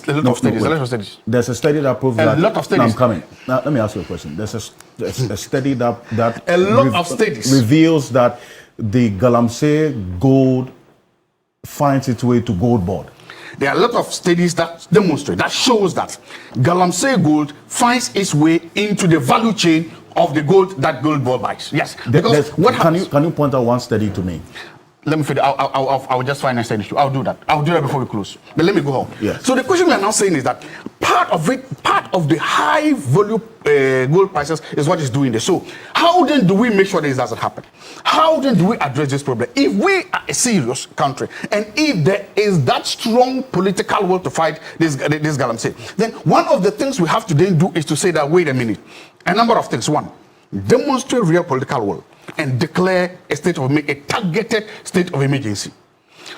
When you have the armed forces of Ghana being chased away from a mining site by heavily built and heavily militarized people, we are reaching a state of a failed state. The theory or the literature on failed state tells you that there should be no force, no power in any country strong enough, powerful enough to scare away a military. So if you have people that were so strong that the military had to retreat because they are afraid of shooting the people, that's because those people were not waving sticks. They were not waving handkerchiefs. Who says they were afraid? Oh, no. Please, this can't be. You are saying they just chose now, they are very civilized. Look, you go to the US, go to the UK, there are demonstrations. You see civilians beating police. The police don't shoot. No, this is wrong. This is wrong. The reason why I did not interrupt you. The reason why I did not interrupt you because I don't want this to go into chaos. Dr. Tato, I want to, Nana Bosompim, who works with the military, in fact, he heads the Western Region Forestry Commission, and their task force wants to make an intervention on the point you just made. Okay. Nana? Okay. Now, yes, if you can unmute and let me hear you. I think I heard this over-reliance on the military. Let me add that there are about 288 forest reserves in Ghana, 288. And about 26 protected areas.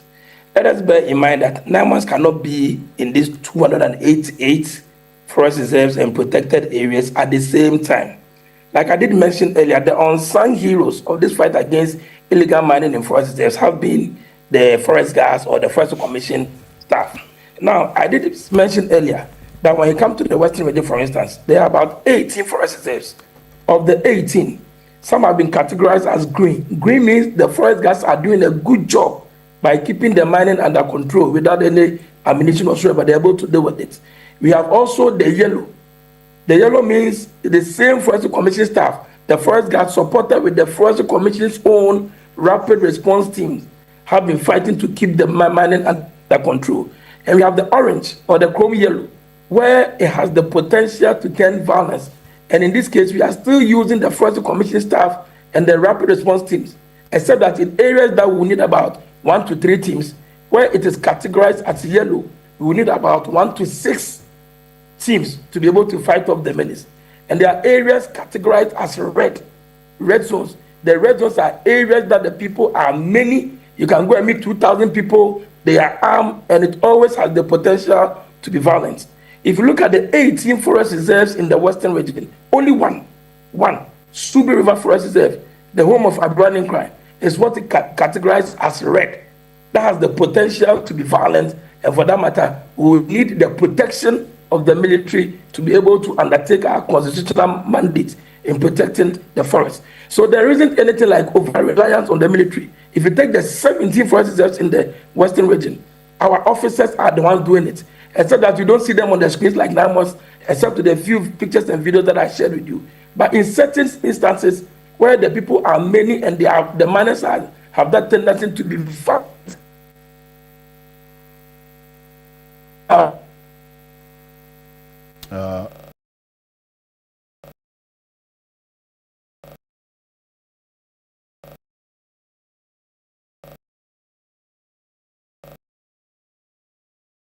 it is only one categorized as red, where the miners are many, they are more than 1,000, they are armed with sophisticated weapons, and it always has the tendency to be violent. And for that matter, we need the protection of the military to be able to go in there to deal decisively with them for some 2-3 days. When the military retreats, the area falls back to our protection. So there's nothing like over-reliance on the military, no, but the forest staff are doing, except in few instances where it can turn violence, that we need the support of the military. So the unsung heroes of this fight against mining in the forest reserves has been the forest staff. I see. I wanted to clarify that. All right. Thank you for that clarification. Dr. Ato, you round up on the point you were making for me. So, yes. So, in totality, the concept of political will is weak or non-existent currently when it comes to fighting Galamsey. We have refused or shied away from making the difficult and painful decisions to fight Galamsey. What are some of these decisions? How can we do? One, put a complete ban on surface mining in Ghana when it comes to Galamsey for a year. Clean out the place, try to let the earth heal before you go back. That will help. Two, freeze the accounts of all Galamsey kingpins. The people who found these things. Some of them, in fact, in some of the NIMO's videos, they go there and they see a Land Cruiser parked there. Who parked the Land Cruiser? The Land Cruiser is not parked by the guy inside the pit digging. It's parked by a big man. Take the license number of that Land Cruiser, trace to the person as the person. What was your Land Cruiser doing in the Galamsey site? That should be enough evidence for the state to do that. Now, when the state does that, it doesn't even have the power immediately to freeze accounts and this and so. Thirdly, come with a state of emergency. That state of emergency could then is targeted at forest sites. Look, we've declared state of emergencies in Ghana before. In conflict areas, we've done that. But never have I seen soldiers just go around shooting everybody to kill in any conflict area when we've declared a state of emergency. We've done it before. It's targeted. In Boku and other troubled places, we've gone and said, look, this environment is a state of emergency. We've never seen the army just going around anybody they should know. But it gives them extra powers to say that nothing must stop you from doing this. Imagine we did that to this forest. The man is here. Imagine we did that and then gave them the right rifles, the right ammunitions, the right vehicles, the gear. This will end. And that is part of the commitment we don't have. The state of emergency will do that. You can then go under the state of emergency to seize these funds and to freeze them. So that if you see that Madam's Land Cruiser is parked in the Galamsey site, you say, hey, this Land Cruiser mustn't be here. It has no business being here. And so long as it is here, under the state of emergency, it's a Galamsey. It's a one. We seize that Land Cruiser, we trace the number plate to the bank account and freeze that account. You must cut off the head of the Galamsey kingpins. The head of the Galamsey kingpins is their bank account. Okay. If you freeze their funding, they will do it. And most also, whilst we're also on that, demonstrate political will by telling us so far what has happened to the investigation into Joseph Yamin. What has happened to the investigation to Mr. Abanga? The man, and finally, to add injury to salt, salt to injury or whatever that expression it is. We had a member of parliament who, we are told, incited people against soldiers who were carrying out the lawful commands of the commander-in-chief. You know that that's been subject of the man court, went to court, and you know what they did? He was given 150,000 cedis bail. If we are saying that there is eco-terrorism, if we are saying there's environmental terrorism, if we are saying that people are dying from the water they are drinking, there is a series running down on other media never called Dear Mahama. If you listen to the painful stories of people, especially young girls who have to use such waters during those periods of the months, and then you realize that somebody who has done something like this, has it not been by the courage of the Colonel Damwa, has it not been because of the bravery and the expertise of Colonel Damwa, his men, it would have been a mayhem. Somebody is engaged in doing all these things. The man goes, the man is arrested. You say, give us 150,000 cedis and go back. Today, the privilege is bail. What exactly were you expecting? The bail was too small, was too mediocre, and does not deter other people from doing it. The person who seated by you, that's where the challenge is. I agree. No. I mean, bail is not for deterrence. That will take your time. What is bail for? So what is bail? Bail is to make sure that the person will be tied down enough to come back to start stand trial. Deterrence is after they finish the trial. After the trial, bail is not for comparison. So it's not for punishment. Thank you. I wanted to make that comparative argument. There are people who have gone to court right now. They have been told to bring. Actually, listen to it.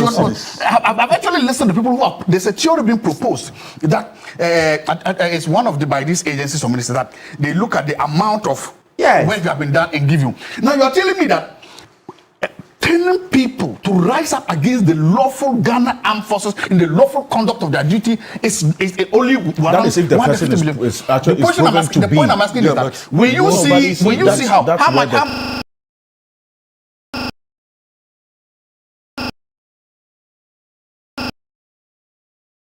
Relax. I'm relaxing because you are saying this is my relaxation.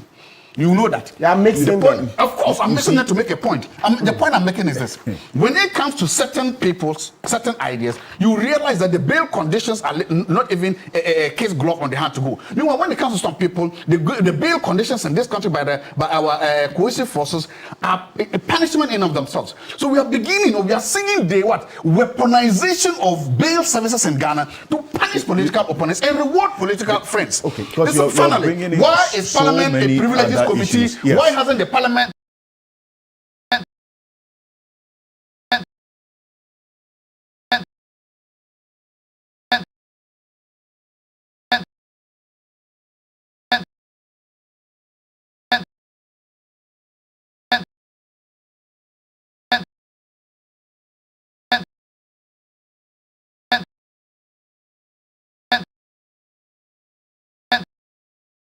okay, sorry. Yeah, no. Me. Yes. Okay. You see, so even before we come to Pebu number 2 versus Attorney General number 2, the starting point is the Section 96 of Act 30, what we call the Criminal and Other Offences Procedure Act. So a part of this says that the court will set bail, okay, having regard to the facts and the circumstances of the case, right? So that is it, because the law cannot set out everything. But of course, in recent times, Domlevo is saying we should reform the law, and I agree with him to be clearer that maybe for the misdemeanors, we shouldn't be asking for sureties, etc. Because even for a misdemeanor, a judge can set some very hard conditions. It will take you another 1 month before you come out, right? Yeah, Domlevo is being on it, and we should give currency to it to reform the bail law. But as it stands now, the discretion is not circumscribed. So the judge looks at the situation and sets the condition. Table number 2 comes in to the extent that now every offense is bailable. Because before table number 2, there are about 12 offenses: rape, narcotics, defilement, treason, murder, etc., escape from lawful custody, piracy. There are 12. Or let's say there were 12, whichever one. So for those ones, judges were not given a discretion to grant bail at all. So the effect of table number 2 was to say that the law that said that this list of 12 cases you cannot grant bail at all is unconstitutional, but rather the court has the jurisdiction to grant bail based on its discretion. So the judge will assess the accused person's ties. So now let's go to the next point. Assuming you appear before a judge, maybe there's evidence that the person, whichever officer, whether public officer or a contractor, has taken, let's say, 100 million Ghana cedis. Let's say a contractor has been paid 100 million Ghana cedis. Clear. There's a check for 100 and no work done. Sorry? Alleged. Oh, okay. Since this one we've not mentioned anybody's name, we can, even if we don't use alleged. No, but at that point, there is no conviction. So everything that you call the court is an allegation. Yes, thank you. Okay. So at that point, if it's clear that 100 million cedis entered the hands of that contractor, and it's also clear that no work was done, a judge in setting bail will be aiming at the 100 million cedis straight. But if, let's say, 100 million was paid to him, and then you see that he did some work up to some extent, if his lawyers come and marshal arguments to show that this work done is about 60%, 70% of the 100 million. So if let's say 60% of the 100 million, meaning that it's 40 million that he's yet to account for. Okay. So the bail will be less. So it's about the efforts of the lawyer, the industry, and also about the facts. So if no work is done, the judge will go for the original sum. But if work is done, okay, or and even some equipment were bought, the contractor comes to court and say, I bought 16 excavators. It means that they will take hold of those and set the bail lower. That is what it means by looking at the facts and the circumstances. So it's not as if anybody just sets any bail anyhow. No. Okay. Thank you. Today, you see, I'm not tackling you. I'm not interfering you. But I want to just make a point. Let me respond to that bail condition. No, it's important, please. Look, you ended, so make it short. Aduboahene and wife were given 300 million bail with sureties. Hanan and wife 150 million. Give to Owari 10 million. Osei Asebe 800 million. Chairman Wintumi 10 million. Honor Beniza Akuf Addo and whatever 100 now that's this guy 150 million. Look, what is the value you put on human life? We are saying that there's eco-terrorism. This man was preventing and trying to facilitate people to engage in eco-terrorism. That's what is alleged to have done, which alleged, yes, all this denied. was alleged. So if you see, and this is the point I'm making, this is the point I'm making. For all these other people who are members of the other party, their bail conditions are in the tens of millions of cedis. For this guy alone, his bail is 150,000 cedis. The question I'm asking is, how is 150,000 cedis a deterrent to a Galamsey kingpin? So that clarity that Martin Bebu brought hasn't really sat well. Mr. So one sentence, just one sentence. What the person, that Galamsey person, what specifically is he alleged to have done? Precisely. Challenge the authority of the state. Of the state. That goes. Gentlemen, hold on. Kenyan Denwan said that he feared for his life. He only survived by the mercy of God. Hold on. What value do you put on his life? Hold on. Nana, you wanted to comment quickly on this because Awolasewa will have to leave us. But you talked about the compliment that you have from the military in your work.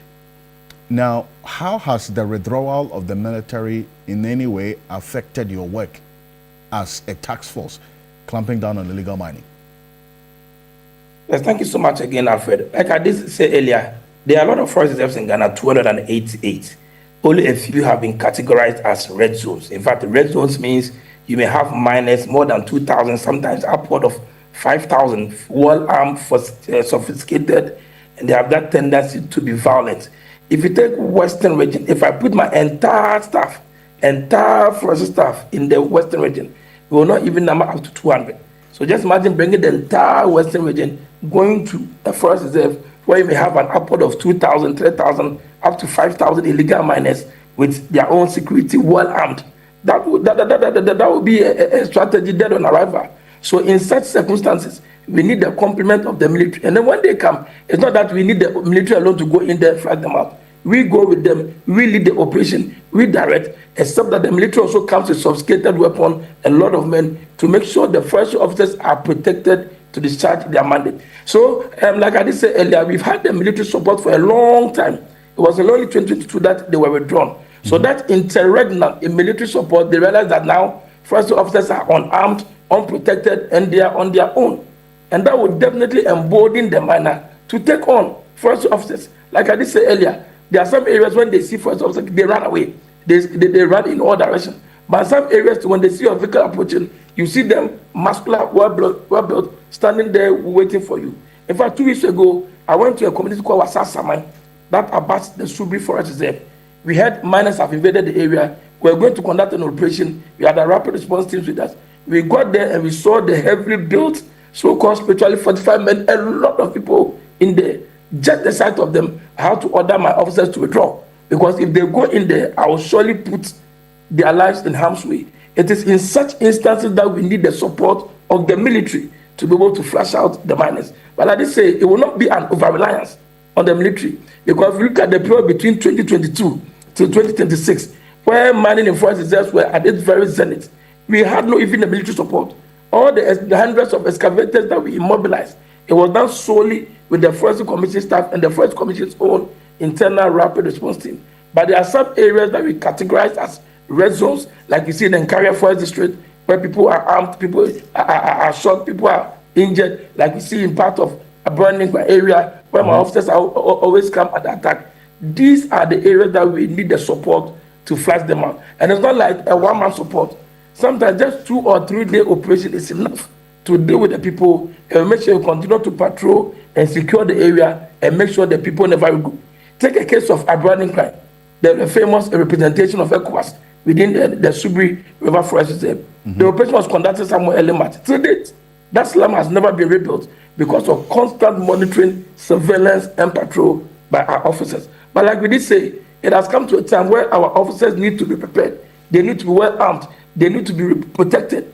We are ready to work. I admire them. I celebrate them all the time. Like I said, there are no Saturdays, there are no Sundays. They keep working.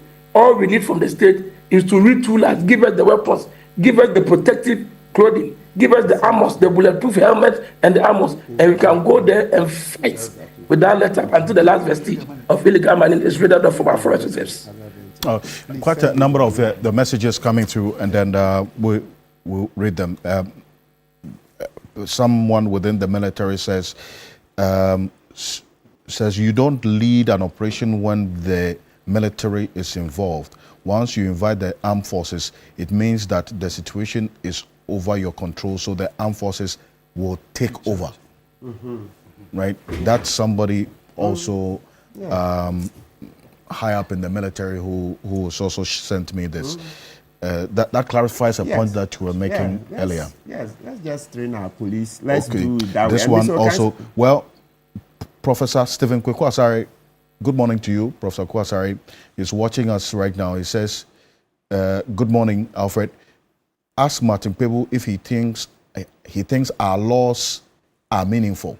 His human rights position is misplaced sometimes. He should be more practical than theoretical. Apia Kubi is making a lot of sense with his proposal that we have to be ruthless, guided by the law. We are grateful to him with his example in his constituency. Martin's position can't take us anywhere. That's Professor Stephen Kweku-Asare. Vigilante, let's remember, we killed Major Mama. Vigilantes, go in there and spray them. You'll find out that it's your brother who will be killed. You will come back here and still cry. A very strong rule. We cannot say it's environmental terrorism and say don't involve the military. We have done that. Look, I go for those send military in. We are sending the military. The military must go in. When did you solve it? Gentlemen, thank you. When the military was said, did they solve it? So it's not about military or Operation Vanguard had its own. They were taking money. The military were there taking money. They went and joined the Galactic. Thank you very much. You have evidence for that. No, you have evidence for that. But the evidence is our that the Ghana Armed Forces were taking money. Your microphones are off. It's a wash here. Check online. Ola, I want to hear you quickly on this one. What I would say is that all the forestry men who have been injured and all those who are fighting illegal mining who are being injured, I hope that there are systems in place to take care of their families and those who have been injured to take care of their medical bills and to see to it that they don't suffer from protecting Ghana. But I want to just end by saying that we are facing an existential threat. We can't afford to joke. We are facing an existential threat. We are being poisoned. There's environmental terrorism going on. So we need to see the political will to deal with it. And an aspect of the political will is properly resourcing those who are fighting against it. And I have to put on record that we cannot alienate communities. So, for example, in Atronsu, it's a travesty that the community activists who are fighting to protect the environment are rather the ones facing criminal charges. And then we have the elders who are trying to protect the Draw River Forest Reserve, who are being intimidated. So what I want to end by saying is that if we really are interested, if we really want to end environmental terrorism, then we have to work hand in hand with the communities that are doing their best to fight it. And then we must also have key performance indicators. So if there's illegal mining going on, we need to find out what is the political authority doing? What are the chiefs doing? What is the police doing? If we can't find out what they are doing, they're unable to deal with, then maybe other persons may need to replace them. And maybe end by saying that in Gemma, for instance, because of the visionary chief they have, and because of Jaga and Father JB, Father Joseph Blay, there's no meaningful illegal mining going there because the chief has put his life on the line. The community have said, we don't want this poison. We want to do cooperative farming, not mining. Because whether you call it cooperative mining or community mining, if you don't ensure that the proper thing is being done, we still end up with what? Irresponsible mining. Thank you. Well, thank you.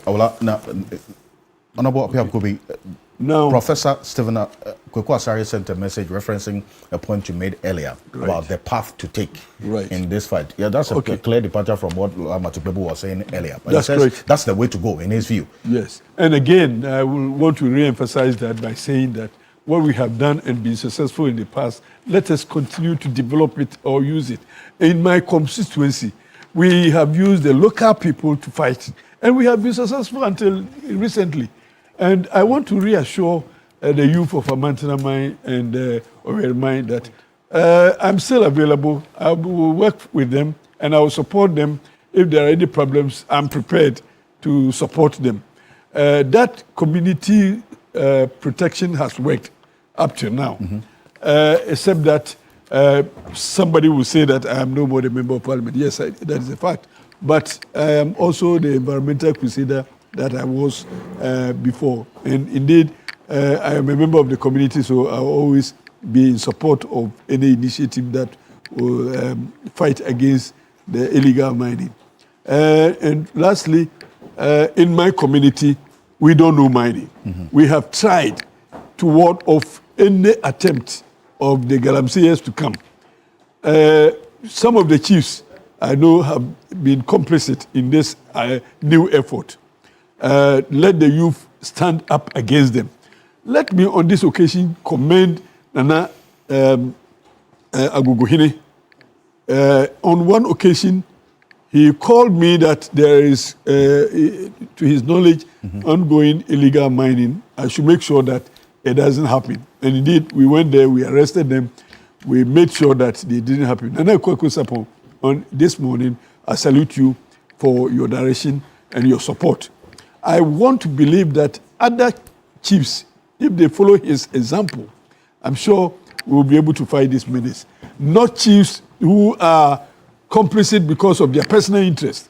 And in my particular situation, in my community, Amantanamai, I saw one particular chief saying that he is all for it, and therefore he will do everything in his power.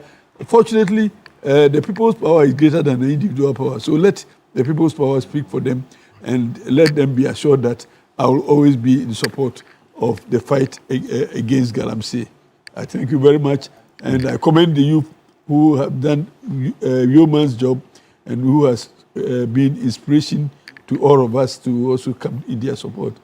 I am at a loss why we have not also highlighted this community approach.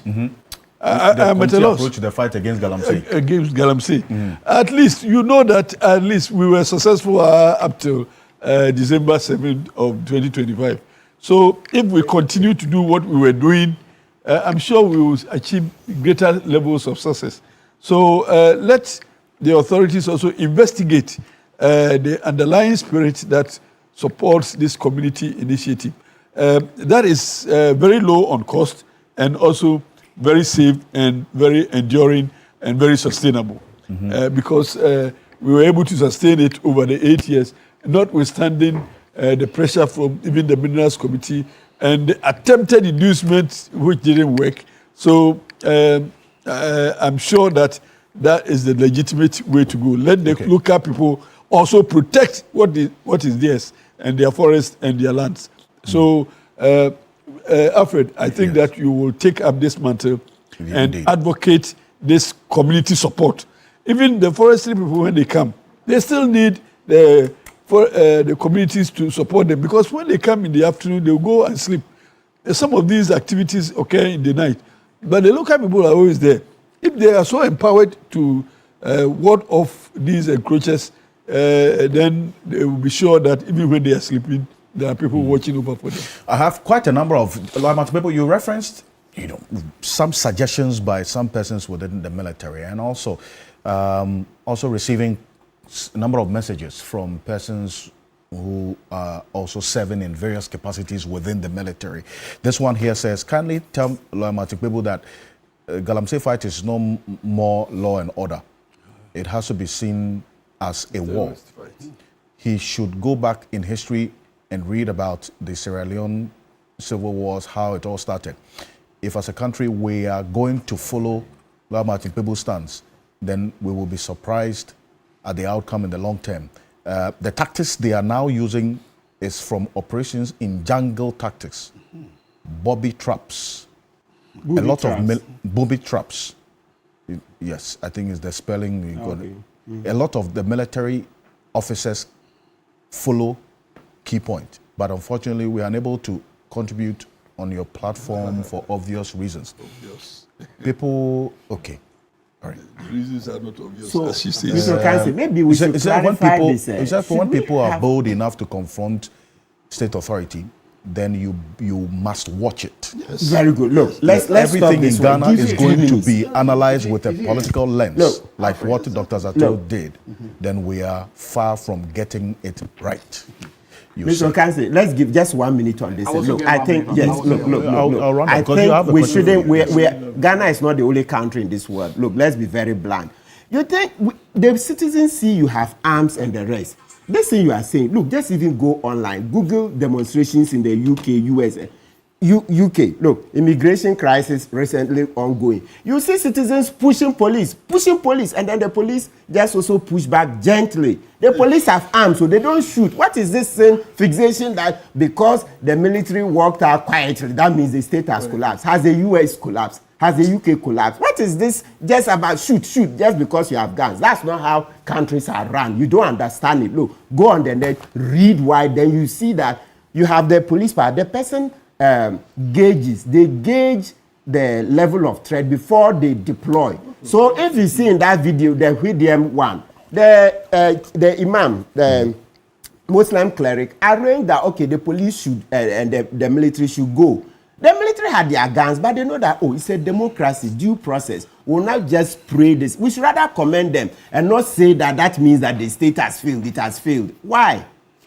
So has the UK failed? Just Google. You see demonstrations. You see how citizens bareface. It's not even like they are wearing masks. Pushing at police. Pushing. Then the police push back. Then push. Then police push back. Push. Then sometimes when it gets too much, then the police add a bit of force, push more than the citizens can push. Then they disperse and go. So please. I'll come to you. Don't worry. Circumstances vary. Let's not encourage this thing. We came from that state where we're saying soldiers should be. Look, soldiers went to Ashaman how many years ago? Went and made our citizens drink poison. Our military went and poisoned fellow citizens in Ashaman. Has it stopped all the offenses in Ghana? Why this vigilante mentality? Soldiers went and poisoned fellow citizens. Poisoned them. In effect, you take a JJ killed citizens. JJ, look, firing squad. They killed and killed citizens 79. What is this? I don't want to What is this? I'll come to you. Don't worry. I don't want to interrupt him. I'll come to you, Dr. What is this? Okay. What is this fixation with military arms? JJ came, they killed citizens. Look, all military generals, they say corruption, line them up, kill them. JJ himself, Rawlings, at the end, they didn't he take money from Abacha? Stop this holier than thou thing. You think if you just kill everybody and then take the country? Let me introduce Ma'am Hesse. Christian Ma'am Hesse is also joining us. I will ask I had to take leave of us, attending to an equally urgent matter. But you know about the Apiakobi. This, you see, there's a guidance. There's a substantive question I'll come to you because you will have all the time you need. Let me assure you, right on the cameras, you will have all your time you need to respond to the issues that Lawyer Matupebu has raised. But you see, the ruthless approach because of the existential threat we're faced with, in what form should it come? If, because yes, Lawyer Matupebu, I hear the sound of underscoring the fact that this is urgent. It's an existential threat. The approach to dealing with it is where there's a point of departure, isn't it? That shouldn't be the military going in ruthlessly. Indeed, and seeing it as a war. I want to cite the same example. When it happened in the Ahafo region, President sent some military men to go and ensure that the state presence was felt. And indeed, we haven't heard of any casualties following the president's direction. And this is a solution that I presume has solved the problem at the time. Because after the military had left, and indeed when they were even leaving, they were afraid of which route to take. If you listen to some of the military men on duty today, they were even afraid of where to take because they were afraid of attacks by the same galamseyers. And on one occasion, I think one of them was trying to avoid confrontation with some of the Galamseyers, and therefore was engaged in an accident that even claimed a life, an innocent life. So it is not the case that it was a normal situation that the police will go there. There are policemen, and indeed it happened at the police station. The confrontation happened at the police station. And this one, my pain is that people like that who initiated and supported and encouraged this confrontation with the state were given lesser conditions of sale of bail, which Martin is trying to discuss. But I think that the circumstance is graver as you look at this one than people who are alleged to have committed a crime, facts of which, evidence of which was not available at the time. So this one, the people were challenging the presence of the state, say notwithstanding the presence of the military, the police, and it happened at the police station. So where else can we feel the presence of the state better than a police station, with also a whole contingent of military and police in a program being there? So in what form should the ruthlessness take if you say that? The president sent the men there. The president makes sure that the men went to Ahafo. Ahafo has been quiet. And in fact, the perception of the challenge on the state's presence has quelled. And indeed, since that time, I haven't seen anybody say that we will go and fight the anti-Galamsey group, the NAIMO, or even the military. Okay. So that has solved the problem. If the president had slept on that, we would have thought that the state had been defeated in that circumstance. And therefore, the feeling in the heads of other wrongdoers that we can defeat the state. And that is what Doc was referring to. It is the beginning of the decay. And the consequences of such decay will be a failed state. And I perfectly agree with him.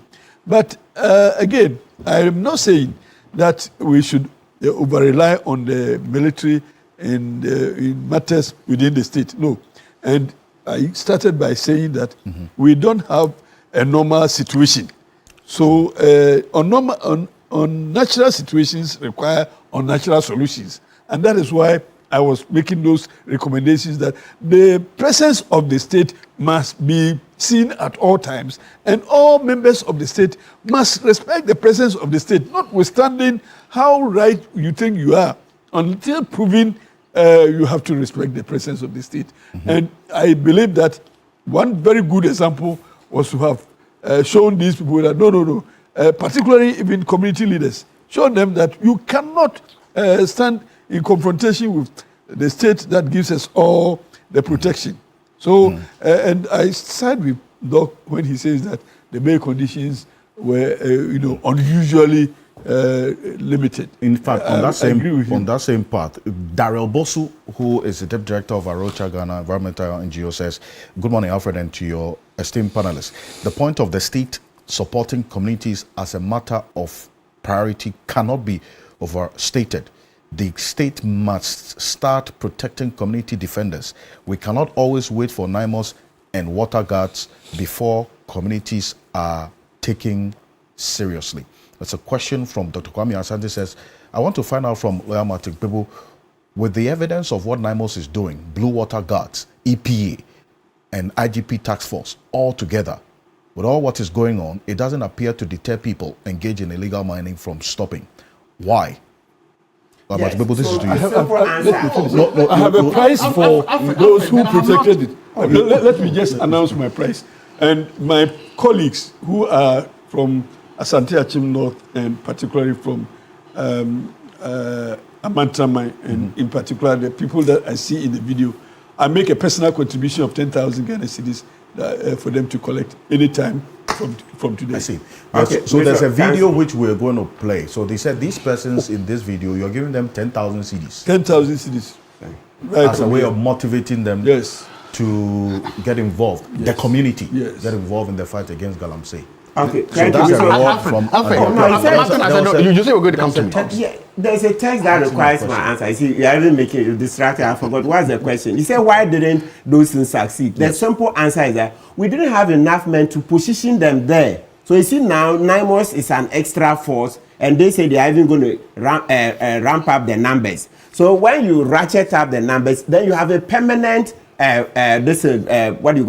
task force. You remember that's a game changer. You remember we had this debate before. Ken Ashibe used to say, no, just send military, go and deal with them and go away. Then the president and his cabinet, with all the expertise, the expert advice they got, they agreed with us that no, rather put a permanent presence there. So when they know that this forest, there are NIMOS and forest guards here, they won't come.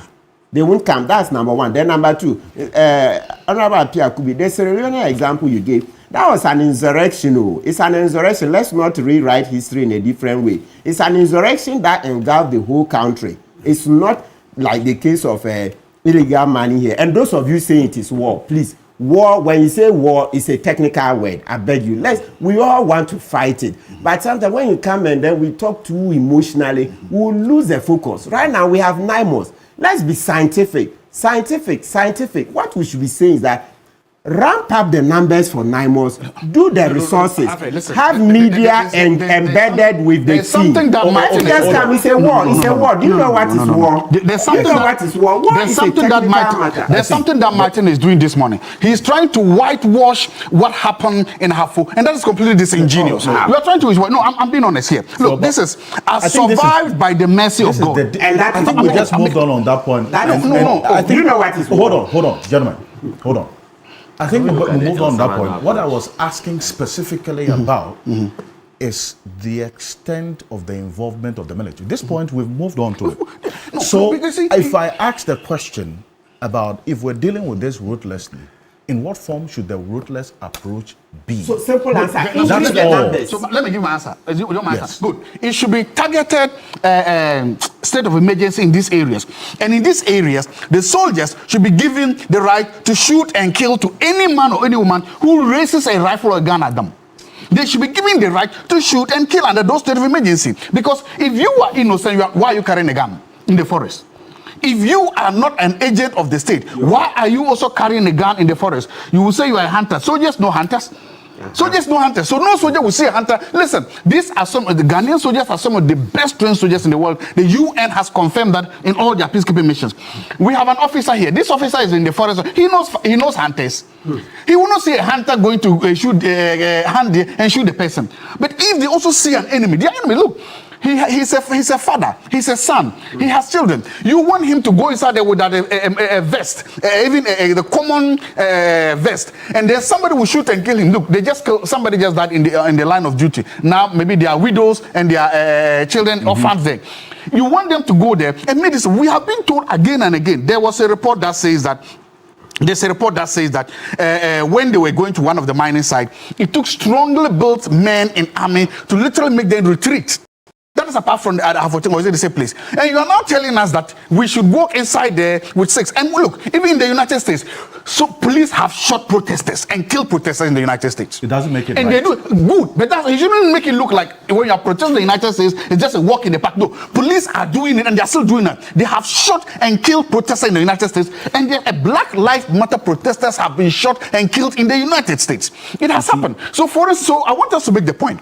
Don't whitewash what happened and what is happening. The men there know what they are doing. They are fully armed, they have weapons, and they are putting the lives of agents of the state, honorable, patriotic men whose duty it is to go and work and come back. They are putting their lives at stake. Okay. We must meet fire with fire. And I am all for the fact that if you give them the power, give them the limited state of emergency, if I see you in the forest and you are raising a rifle at me, I shouldn't wait for you to shoot me first. Thank you. I should shoot you before you shoot me. All right. I believe in that. Shoot to kill. So there's quite a number of questions directed at Lamati. But one wants to find out if the military in this NIMOS, for instance, find themselves in the line of danger, what should be their response? It's simple. The law allows that if you say danger, so you see that the other person is about to shoot you, you have the right to shoot him before he shoots. Okay. That's not what you see. We keep changing the post. What we are talking about is that the level of threat. So far, has the Ghana Police Service said this is beyond them? They haven't said so. So that's all that we are saying. All right, thank you. They haven't said so. Thank you very much. Thank you. Thank you very much. Can do it Thank you very much. It's your fixation. Your fixation with military. Gentlemen, thank you very much. This one here says, and your microphones are off, says, please kindly ask the NIMOS team to take Martin Pebu on one of their operations so that we can all understand this. But there's, I'm going to go for a quick break. But before that, gentlemen, before that, hold on. Dr. Zato, I'm giving you all the time you need. You indicated that you had a study that shows that Gold Board is benefiting from the gold of Galamsey operations. Have you found that study? I've not gone to the studies that are there. I can send them to you after later on. You can show them. I want to see it now. So you that want to see I it now? can read it I'm to not our searching it now, but I want to use the time to do something. Have you found it? No, I've not started. I've not even started. Okay.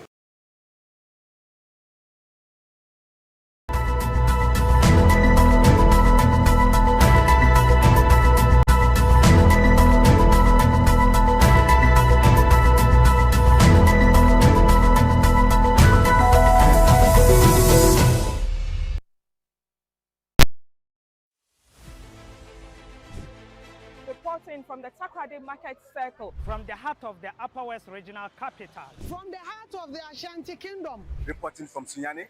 From the Central Business District of Navrongo. The parliamentarians are on recess. This is where it all unfolds. The moments that potentially alters the course of our nation and the world. These are the individuals we recognize, the voices we amplify, who appears on screen and who contributes behind the scenes. With professionalism at our core, we bring you news you can trust, impact journalism that makes a difference. This illustrates how diverse perspectives enhance our strength and reinforces our mission. This is 3 News, leaders in breaking news, exclusive interviews, facts and analysis on TV, radio, online and digital. 3 News, first in news. Although we know there's much to be, we went through the mountains long before we knew we could.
thinking to fall back.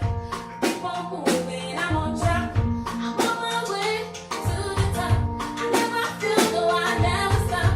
I ain't thinking to fall back. Keep on moving, I'm on track.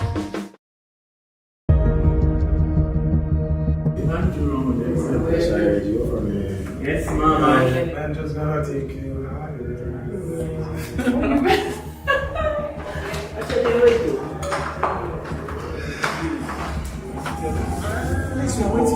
for you, come to the field. They're starting, so yeah. It's either you are doing or someone takes us. So sorry. On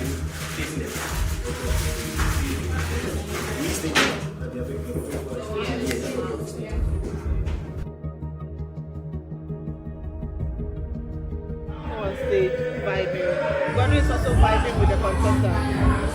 But we'll see you dancing to. Yes, we'll see you dancing to.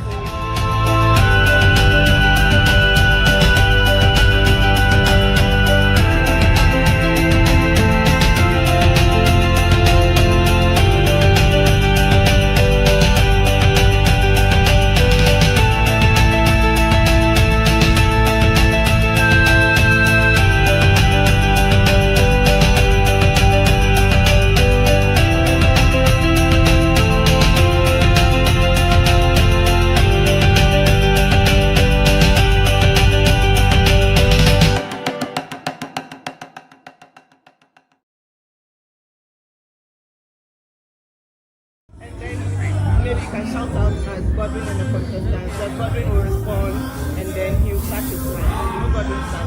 Yeah.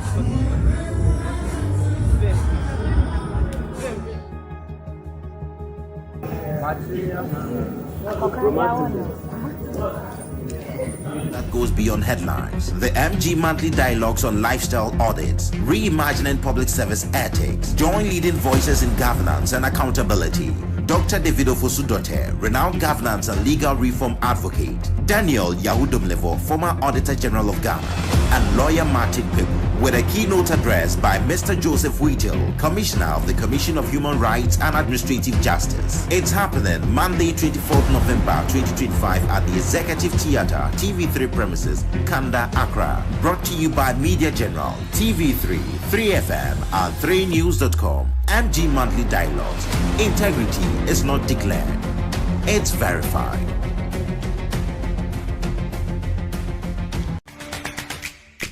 No for them sell out, but them sell out. The Africans' drums beat.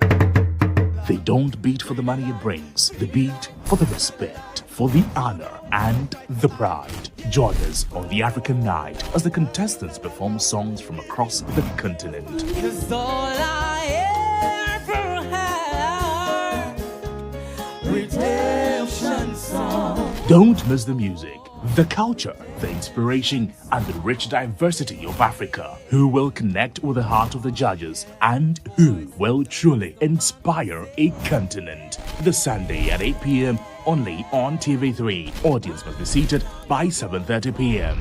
This is Mentor, the Breakout Edition. Powered by Shaltox Lozenges. Brought to you.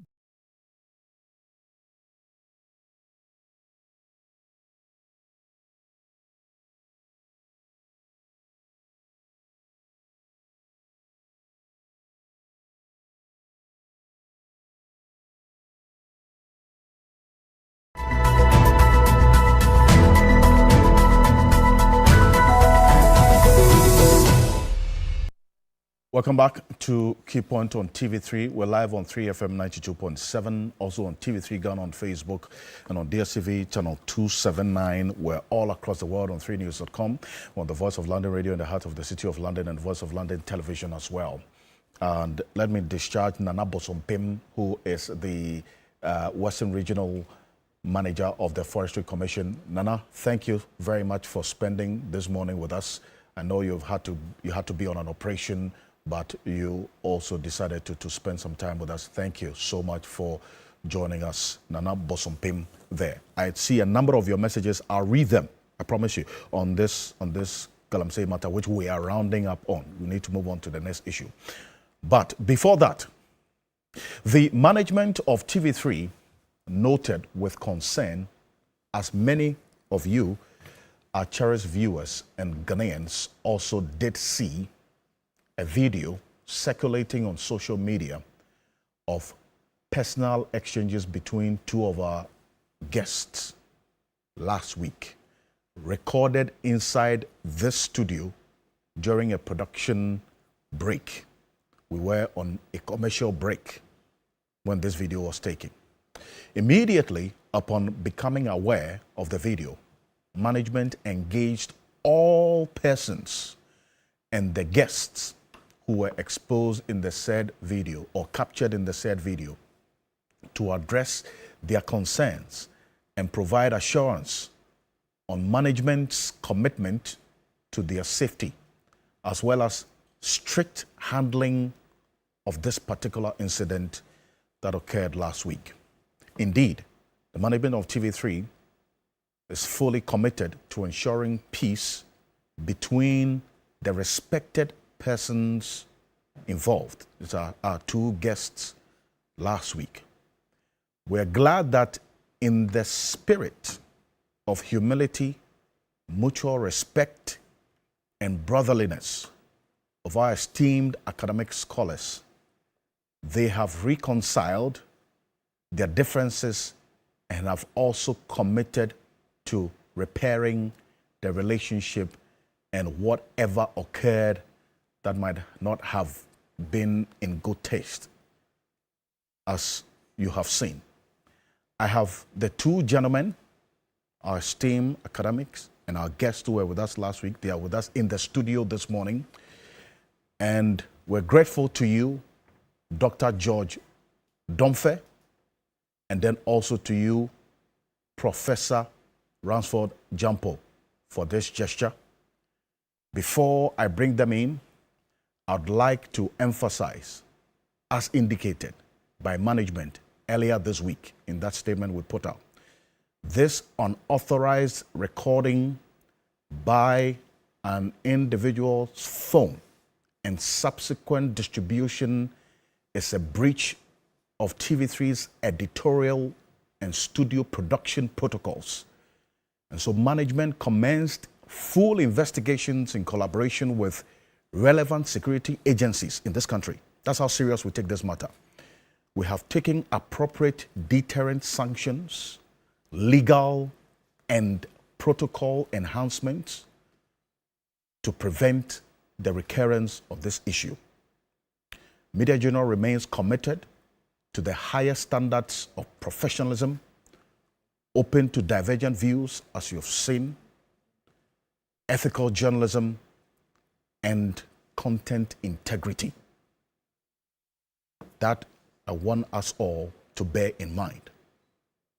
Back to my gentlemen and our esteemed academics who have joined us in the studio, Professor Ransford Jampo and Dr. George Domfe. We're grateful, gentlemen. Thank you so much for indeed making the time to be with us. Anything to others? Remarks. Yes. to my shippers. This one we move. Let's we move. You are fond of heckling. No, we move. Perfect. Thank you so much, gentlemen. Thank you for joining us this morning. I'll start off with you, Prof. Ransford Jampo. Just a few words on this, and then I'll go on to Dr. George Domfe. Oh no, I think that in a few seconds, just something short. My shippers. No, not your shippers. Oh, okay. Dr. Domfe is here. He's my senior brother, and we've been together as university teachers. And I think last week what happened, I didn't think it was the best, and a lot of things went on, and I'm sure he may have been provoked. So I want to first of all tell him that if he felt provoked in any way by my analysis, I regret it and apologize to him, and of course to all others who may have been affected. I think it was not a good spectacle as academics, and I'm not proud about that. So I think we have reached out to each other. We've spoken extensively, and I'm happy he's here. Let's move on. And so, Papa, apologize. Apologies to you. Thank you so much. Dr. George Dunphy, please. Thank you very much for this opportunity. And let me also say, just as my brother has said, it wasn't good. Not at all. It really affected me for almost 3 days. Eating was a problem. My wife is here with me, and it was really bad because even though it was not meant for public, but somebody got it out, and whatever that happened, it was me, and it was Prof. So my sincerest apologies. We need not to do this again, and not even when either we are on live or whatever that happens. I don't think it really went on well. But let me take this opportunity as well to say a few things to my church, because since the whole thing started, my church, Methodist Church Ghana, has been at the center, and if anything had happened, they were behind it. So I would like to also take this opportunity to apologize to the presiding bishop and the entire leadership of the church. My diocese, Northern Accra Diocese, Right Reverend, the Bishop of the Northern Accra Diocese, Right Reverend Andrew Bedin, and especially the chair, the lay chair, Dr. Senyor Ajay. He will call me every now and then, morning, evening, and he's been so wonderful. I also want to mention my Superintendent Minister at the Airport East, and all other people. One particular individual that I cannot forget about is Bishop Osabuti, Right Reverend Osabuti. Excellent human being. He's always, even this morning, he sent a message. I promise to walk in the ways of Christ. I'm a Christian. I forgive everybody. Please find it in your heart to also forgive me if anything happened that you didn't like. All the people that I've mentioned, my university, and everybody, my co-workers, everybody. I'm University of Ghana. We are very sorry. Yes, Yeah, from we are the very alumni, sorry. we forgive them.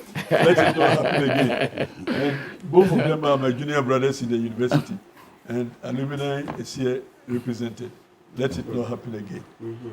You will face sanctions if you do. Okay, gentlemen, I thank you very much. Thank you so much for this. And we also give you that highest of assurance that indeed all the protocols have been put in place. Sure, this would never happen again.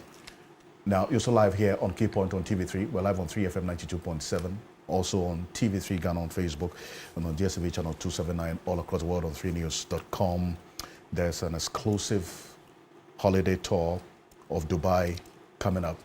And I tell you what, the two gentlemen maybe would be benefiting from this. You say you give me one. But Martin, let me tell you this. This is from Ocean Bells Travel. I'm part of those who want the package. Last week you say you give us. Yours is to Maha Beach Resort. Okay, I'll take it. Yeah. But I have to still talk to your bosses. I also want the big one too.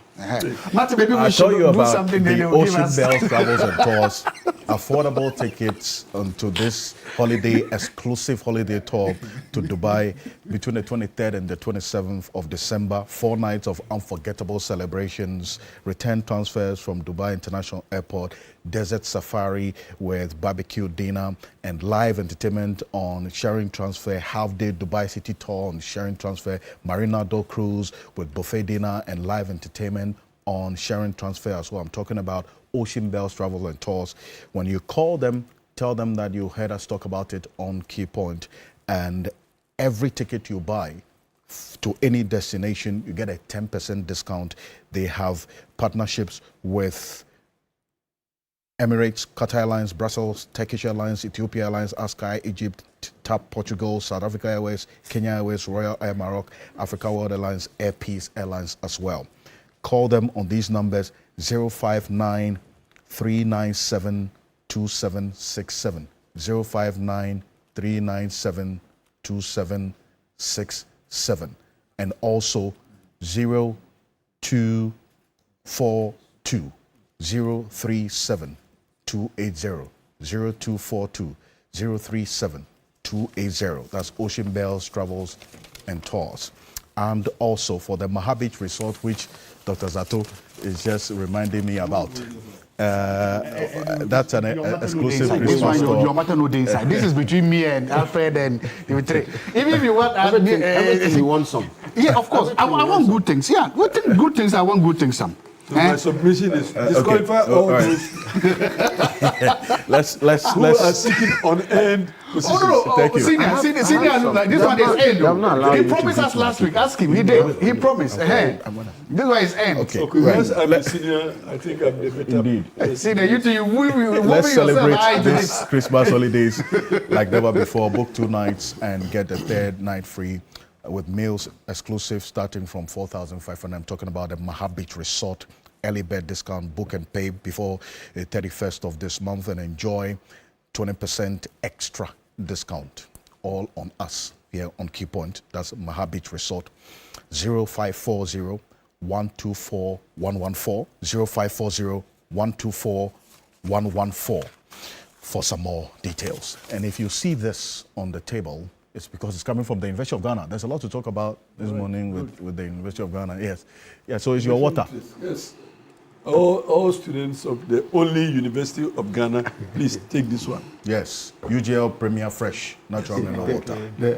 Yes. The only university of Ghana. In Ghana. The only university of Ghana. It refreshes, it hydrates, and it helps you thrive in these hot weather within this period. It comes in 3 main forms, the 500 ml, the dispenser jars, where you can find it. Locate them, the depot at the Liman Hall, University of Ghana, Legon. Call them on 0561 814440, 0561 814440 for some more details.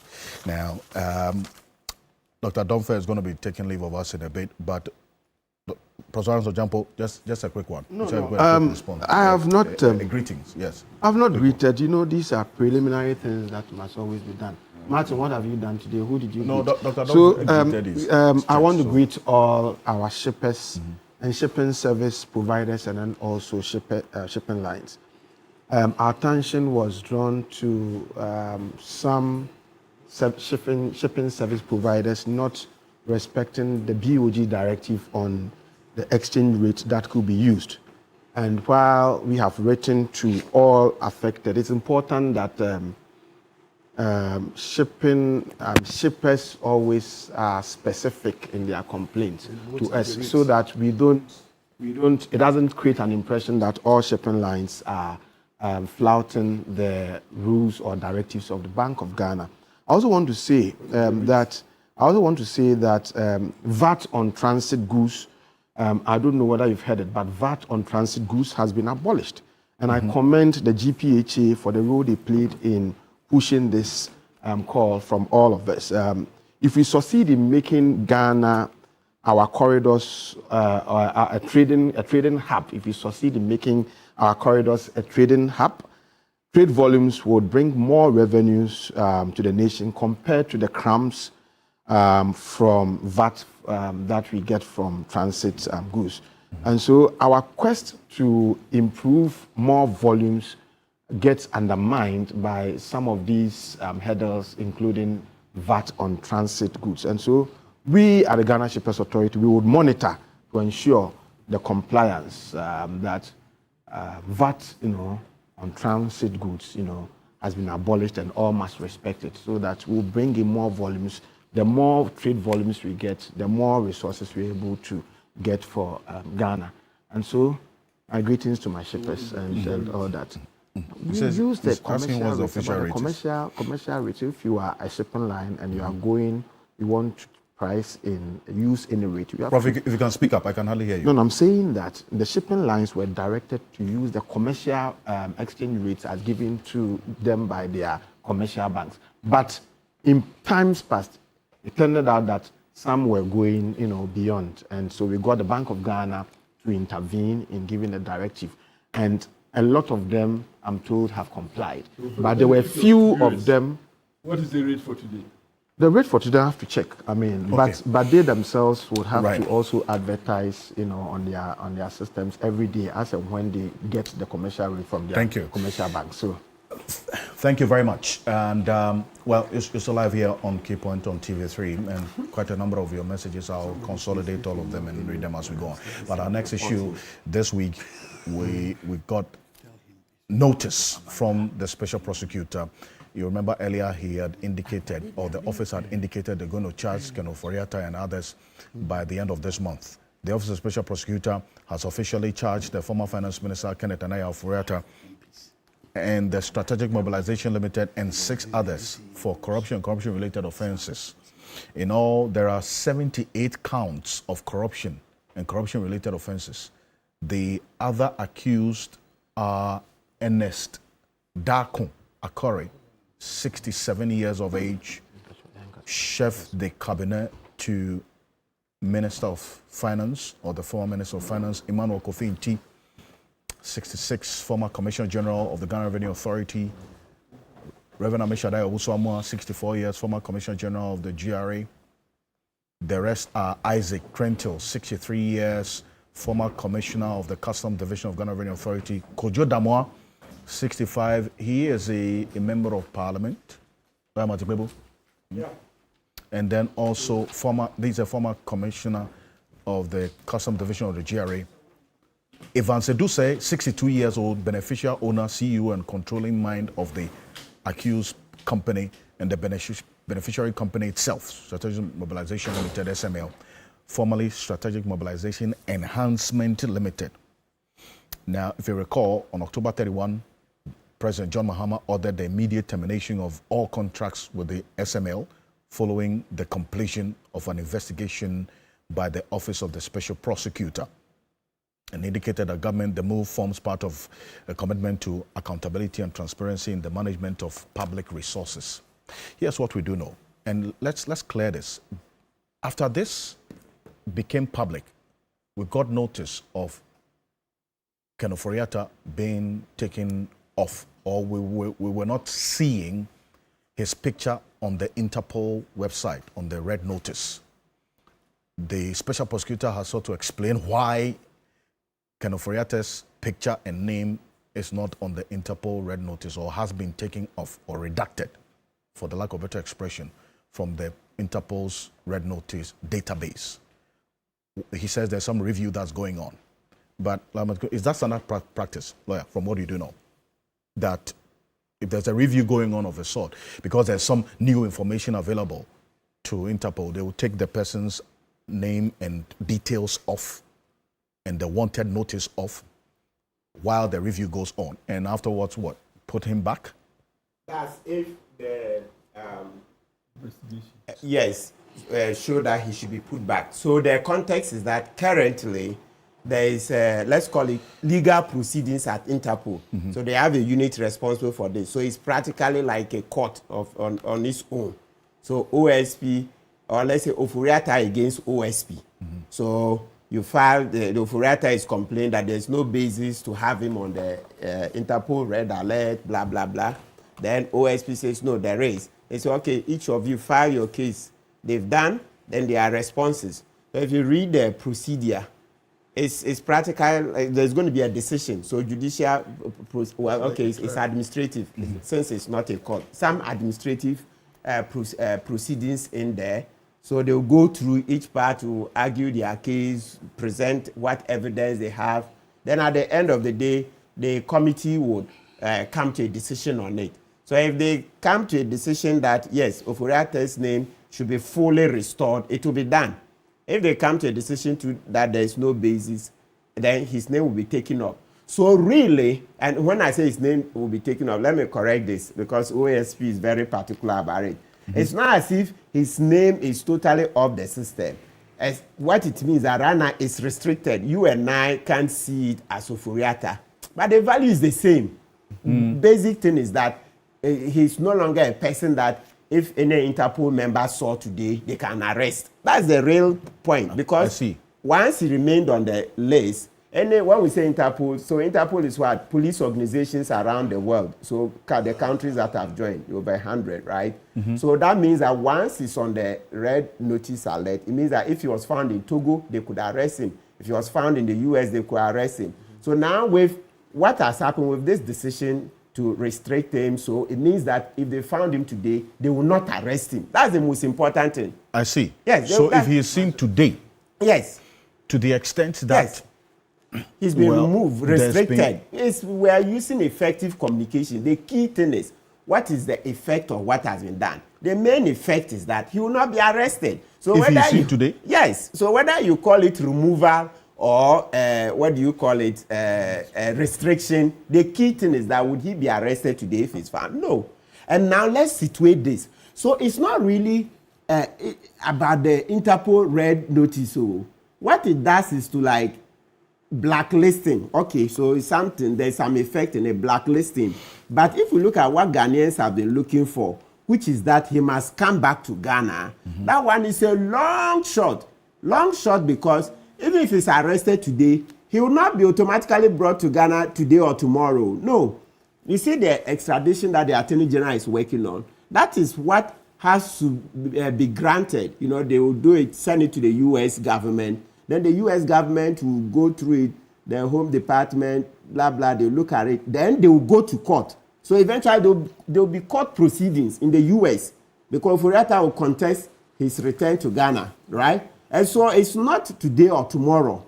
And you see why every day I'm pained and I keep saying that. So the man who allowed Ofori-Atta to escape, that's Kisie Jabe, has to leave the office immediately because he's fueling the suspicion that they colluded. Let me tell you something. You know how this world works. Because people want justice in this case, I've been given credible information that all this while in January, when we started saying that, look, if Ofori-Atta is not coming, then let's take steps to do trial in absentia so that we can confiscate his properties, etc.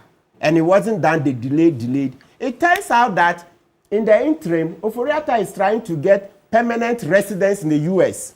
You got this information from where? Oh, you know, this work we do, if I had to disclose all my sources would dry up. You say it's credible. Yes, credible. Yeah, but I have to keep citizen journalism. I have the right to keep them. So right now, the key thing is that, and that's why it's even irking me more. So as OSP was doing Kukwasa, Ofori-Atta through one of his sons has applied for him to get permanent residence in the U.S. I see. And so this, that and this complicates his return. I see. This you are able to prove. Sorry? You're able to prove because this is from a credible source. Yes. So you have enough information to prove that indeed he has applied to get permanent. Oh, no, they will release it. But I look at where the source is coming from. I believed it. And of course, if push comes to shove, we'll go into the U.S. system. That at least is there. Okay, we'll do a request, RTI request to the Homeland Security and the Home Department in the U.S. So the key thing is that as we're here from January, we started asking for trial in absentia. OSP came and were giving us ridiculous, ludicrous answers that no, you cannot do trial in absentia. 11 months, only to do a U-turn. So then it fuels the suspicion. The analysts are like, oh, so were they denying trial in absentia so that it gives Ofori-Atta enough opportunity to get permanent residence? Because they're going to court on Monday. Yes. The fugitives, as has been described, they are not in the country, obviously. So the trial is going to go on. Yes. What's going to happen on Monday is they're going to hear them. Yes, but the fact that will be in the absence of Ofori-Atta. Preliminary Does that amount matters. to a trial in absentia? Yes, the trial is, let's say this, before the trial in absentia will be done, Article 19, Clause 3 requires that the OSP will prove to the court that Ofori-Atta has been notified, the very thing we have been talking about. As to how they do the notification, Monday will come, then we'll see. If they've done it, fine. But if they've not, then it means that for Oforiatta and Esakori, his chef de cabinet, or is it chief de cabinet, his PA, let's use the simple term, his PA, the trial for them will not go on if there is no proof, cogent proof that they've been notified. Because let's read 19 clause 3. It says that he has to be notified. So if the accused is notified of the trial and he doesn't come, then that's when the court will go on. But please, that technical term, well, in this case, I would say technical because it's not cheap. Notification, that's what OSP has to prove to the court. And this is what lawyer Thaddeus Sori had been saying from day one. You know, Thaddeus Sori was one of the first to say, let's do trial in absentia. In January, when this matter came, if you check the records, I think for me, in reading commentary on this matter, lawyer Thaddeus Sori was the first to ask for trial in absentia. Then later, all of us joined. Me, initially, you know, we thought, oh, he would come. And, you know, but it turned out that at least some of us converted far earlier and joined Thaddeus Sori in asking for trial in absentia. And OSP kept stonewalling, whilst Oforiatta is taking steps to get better residents in the US so that his coming here will be more complex. And don't forget that he has huge investments in the US. Huge investment. And the American government will not lightly throw him under the bus. So you have to be very careful. This is a political decision. Look, at a point, after Kissi Ejabi is left, later in our series to get justice, we may have to organize a demonstration to go to the US Embassy and present a petition. That's what we have to do. We have to mobilize Ghanaians after Kissi Ejabi is left, because that's the first point. We can't trust Kissi Ejabi to do this work because he saw Oforiatta leave. He saw the letter. I'm happy Professor Jampo is here. Please, Mr. Okansi, when he gets to this, let him explain the political theory of the state. How, when I keep saying, when I quote the constitutional provisions and I show that under the constitution, Kissi Ejabi had a mandatory duty to inform Ghanaians once he saw Oforiatta was leaving, and he alleges that the other. So you expect that you address a press conference? Exactly. So I want Professor Jampo from the governance experts to come. And also, no, there's also governance. Let all the governance experts weigh in. Then we see that it's a serious constitutional matter. You see, in this instance, I'll come to you. Okay. I'm sorry. But his lawyers are saying that he has not been formally served. So that's why we said on Monday we'll hear that. So let me just read it. That's why I said cogent evidence how he's been served. 19.3. Just for those who want to hear the constitutional words, then we'll move on. It says the trial of a person charged with a criminal offense shall take place in his presence unless A, he refuses to appear before the court for the trial to be conducted in his presence after he has been duly notified of the trial. So after he has been duly notified. So Monday we'll see, maybe if OSP did it and has not told us yet, well, Monday we'll see. You see, but the key point we're making is that the extradition itself, look, it's not a joke. It's a whole process. That's how come I said after we get Kissi Ejabi out, we'll have to mobilize Ghanaians. Once the US government understands that citizens understand what's going on, that extradition is political, maybe it will help them to bring Oforiatta. But if we leave it to TV analysis, you know, they also gauge public opinion. If a few experts come and sit here and say extradition, and then lots of our citizens are not bothered, it won't happen today. But when we mass up a lawful demonstration quietly to the US Embassy and present a petition that we want the American government to bring down Oforiatta, it would help. So that extradition process is what I reserve that for lawyer Christian Mamhesi because he's written quite extensively on it. So I'll come to you on it. But Donobe Apiakobi. Right. In fact, I'm a little worried about the whole process because I've heard of lawyers of Mr. Oforiatta also writing to OSP and responses coming and publications thereof.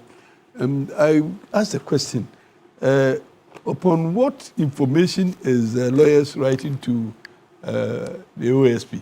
Is it the case that OSP has served Oforiatta a process for which reason they are responding and even suggesting dates of his arrival and his interrogation? Is that the case? It's another big question we have to answer. If there was no such correspondence or information lawyers will ordinarily not act without instructions. So the presumption is that Mr. Ofori-Atta has knowledge of any such invitation and has instructed his lawyers to respond.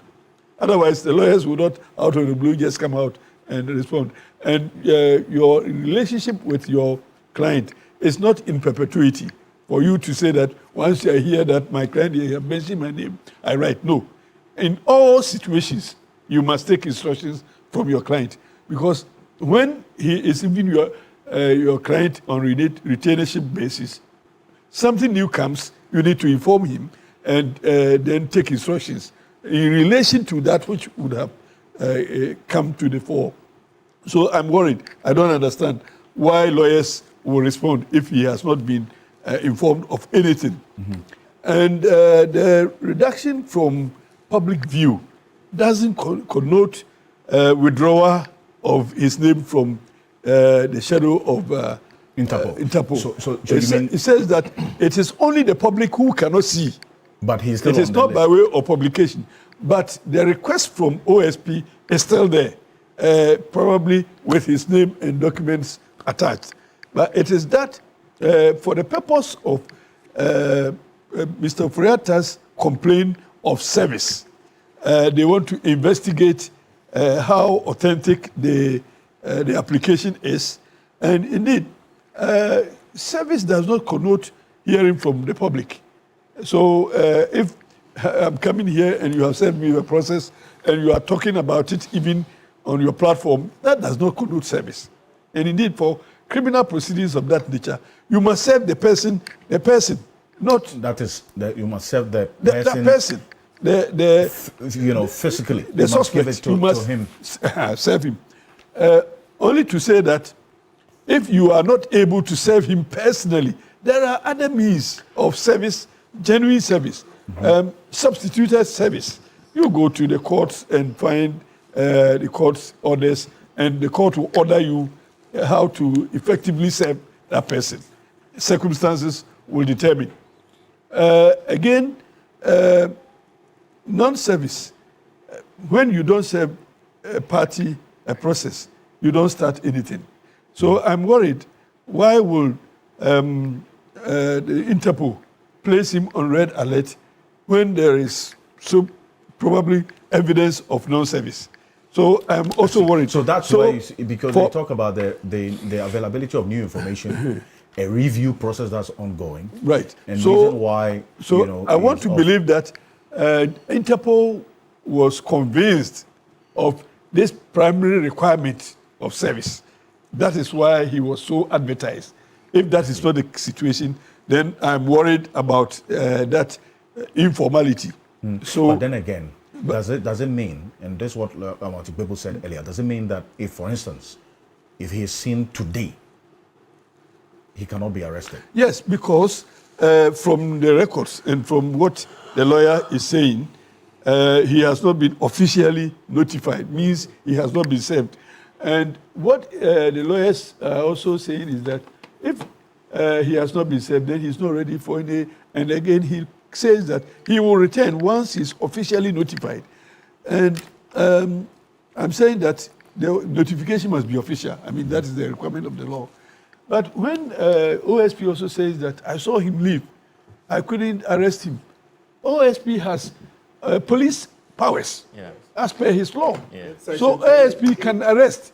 So if OSP, if OSP didn't arrest him, he has to explain why he didn't arrest him. And in any case, if OSP also wanted to formalize the arrest, he could have gone for absconding warrant, which would have been served to the border security agencies for them to even effect the arrest. So complaining of inability to arrest, for me, it doesn't stand with me. He had all the powers and all the opportunities to effect the arrest. It was by his decision not to arrest that he was not arrested. So Ofori-Atta didn't do anything by going through the process and getting out of the country. We cannot charge him. The person who was supposed to have done the thing was OSP. If he decided not to do it, that he has the explanation. Well, he's explained why. He said he didn't have the cooperation of the other state agencies. But he himself didn't need any cooperation. He himself, if I'm suspected of having done something that requires my arrest, he himself is vested in enough powers. In fact, most of these laws, when they were crafted, I was part of the discussion. So even the Yoko boss and his deputy, they have powers of arrest under the Police Service Act. Because they have police powers. It is only the Gold Board that the power was limited to interrogation and searching. There was a reason to do that. So Gold Board has no power to arrest because Gold Board has not been vested with the totality of the police mandate. It is limited. If you go to Gold Board, as you see that there is limitation in the powers as given to them. Now, the confiscation of property. In fact, as Martin says, the Act allows for trial in absentia. But it cannot start when you have not done this basic requirement of service. So it is so important because once you have not served him formally, and I want to believe that the lawyers' reliance and insistence on formal service is coming out of their knowledge of not being served formally. And therefore, they are also picking information probably from the media, which I think is also not right on the side of... I would not write to OSP upon what I know from the media if my client has not been officially served. I would not do that. So I don't think that it was in anybody's business to attempt to respond to any invitations if you have not been served. And the media is not a proper place to serve an accused person or a suspect. Now, on the trial, once they are served properly, formally, and I have also discussed service by substitution. So if for anything at all you can't find a person, please go for substitution and serve him. Once he is served formally, then the trial can commence in absentia. The only thing that, in fact, this one, I know that I had extensive debate with my leadership at the time when we were discussing this act, that we should have, the court should have opportunity to bring our orders of confiscation in the absence of the accused person. And my leadership at the time, they debated me thoroughly. I said, no, he shall be, he must be in the court. I said, look, if he steps out, and for any reason steps out, then you undermine the power of the court to confiscate. Somebody said, go and sit down. How long have you been here? And I said, oh, me, I'm a practical person. I'm a practicing lawyer. And I'm saying that if the accused person manages to step out, it becomes difficult. So all the work done will be costly. And this is in the law now. You need his presence in court for the court to be able to confiscate. It is in the law. You go check it. That's why you go check let me it. see. Because there was extensive debate on this because I was insisting that let the court have the power to pronounce it even in your absence. But we succumb to the seniority power. No, but when it's trial in absentia, once it doesn't come, this one cannot override the constitutional provision. I'm saying that you look at confiscation of abscess in absentia. Look at it. Isn't there? I mean, it generated a lot of fury. And so that would be bad. The judge will not be tied down. The judge will override it. You understand? If the law says the courts are servants of legislation, so if the legislation is served on the court that allow Professor Jampo to go, the court doesn't have discretion, but to allow Professor Jampo to go. So sometimes experiences in the legislature is important, but also as a junior's experience is also important. So this is where we are. We come to a crossroad where the court probably, after the trial, may pronounce guilt or anything. I'm not suggesting that. That when it is so pronounced, then we go into how do we go for remedies as a state. And that is where we are going to probably encounter some of these difficulties. I see loopholes. I was telling you, I will to be outstanding. No, section 50. Your attack should not go to the man OSP. It must go to the law as enacted by Parliament. And these are some of the amendments that could be recommended. But I am telling you from a practical, personal experience that it got me to, I will mention the name too. Let's look at the section. Otherwise, it will create problem. Let me look at section 50. I need to move on. The conditions for the confiscation, and please, let's just make this small distinction. While the trial is going on, what we do is called freezing. So for the freezing, once they file the charges, OSP themselves can freeze for 14 days. But at the end of 14 days, the powers elapse. So it goes to court to get a court order to continue confirmation. So that's freezing. Is different. Yes, that's what I say. So now confiscation is when the person has lost, that the accused has been convicted. They want to. So the difference is that confiscation, we take it permanently. And even with freezing, upon time, a year or thereafter, it lapses. Yeah, so freezing is different from confiscation. The Anti-Money Laundering Act, we've amended, and the OSP one too is not tied down like that. So I am saying that when it comes to confiscation, that's where we are going to. So can we look at this? We say that. But Martin, if you allow me to finish. No, I think you take your time to read. Now, round it up for me. Beyond confiscation, then we go into the extradition processes. And as Martin says, it's another process of its own that has to be initiated by the Attorney General from here, and then applications filed in the US. And the process will go to the very end upon determination. If the answer is extradite him, then the US government will send him. Martin said it's a political decision. It's not only political, it's political and legal.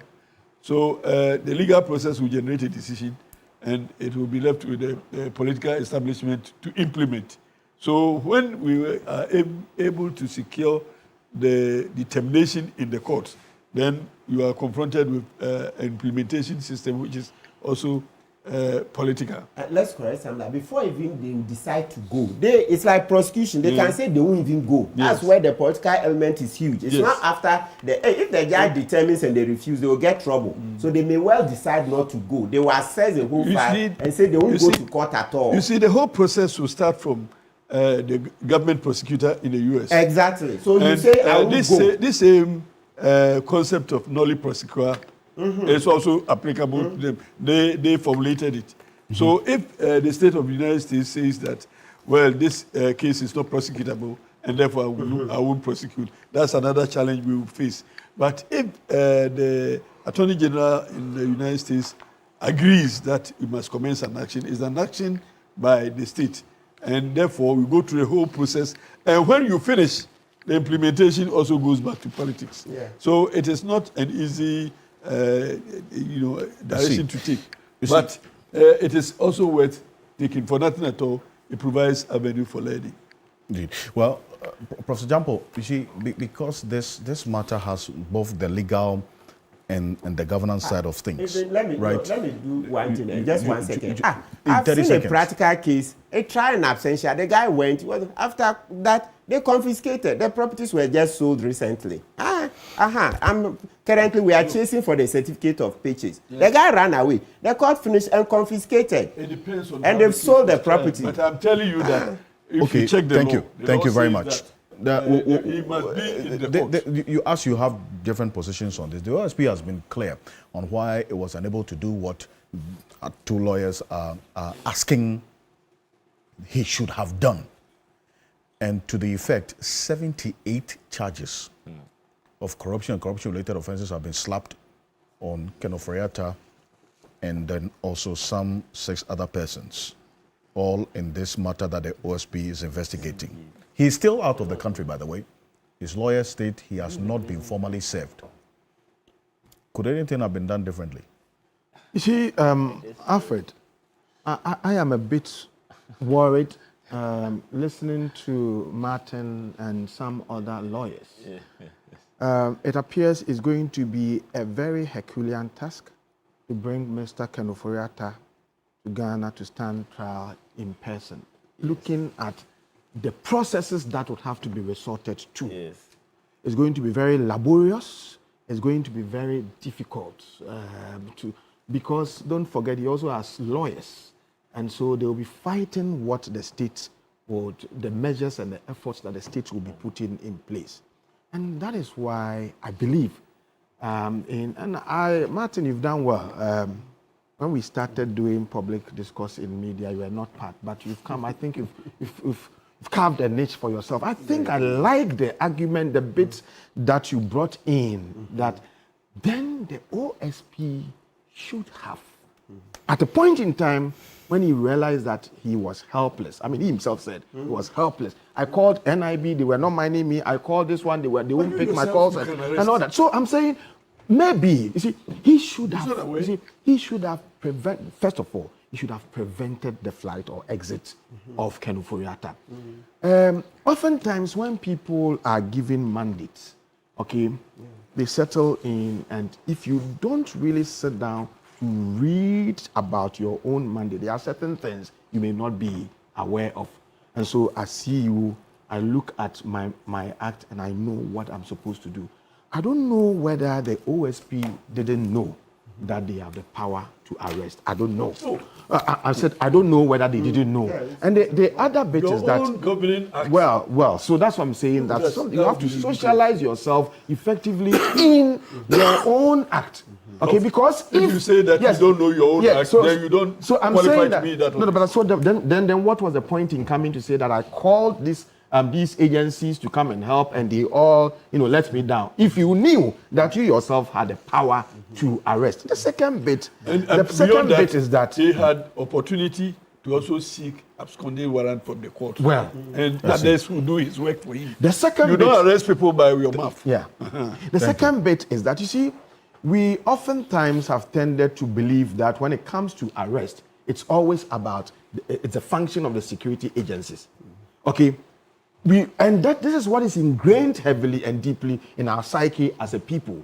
But dear Ghanaians, there's something we call citizen arrest. That's it. Okay, we are the ultimate repository of the powers of the land that are exercised by appointees. Let me tell you a story. One day I had gone to a funeral in a village, and I saw somebody using a government vehicle to carry a casket. I stopped them. I told them that you have no right to do that. A government vehicle? A government vehicle. I don't drive government vehicle to social events. I want to use my own car. Government vehicles are for government work. But I saw somebody using a state vehicle to carry a casket. A casket? Yes. Stop. We stopped them. I said, who are you? I said, I'm nobody. But you can't do this. And I exercised that, I mobilized people to appreciate that it is our taxes that are used to buy fuel in this car that is being abused. And so they joined me. We made sure that they got the casket off the vehicle. I said, where do you, I don't want to give, but we were able to prevent that. So my point is, at that point in time, when the OSP saw that he was helpless, and maybe they didn't also appreciate their own powers that they have to arrest. What prevented them from, these days, every now and then, OSP is holding press conference. So why didn't they organize a press conference to tell us, fellow Ghanaians, we wanted to do X, Y, Z. We are calling ABC, they are not minding us. And so because of that, we are aware that the How about the absconding warrant? Well, from the court. So that the good people of Ghana would have appreciated what you were going through. In that case, the OSP would have escaped the current Martin Kpebu blame on him, that you knew and you were sanctioned, you looked on and then you sanctioned the exit of the man. And so I think that it's a difficult situation. It appears that the fight against corruption through the laid down legal processes is always going to be slow. But our own attitude as officials who are mandated and given the power to do these things must also not compound the delays and the challenges and the problems. So look, somebody is telling me that if you don't take it, we may go through the entire tenure of this administration, and the man will still not be here. Because don't forget that he's also smart and resourceful to all manner of legal gymnastics, just to be sure.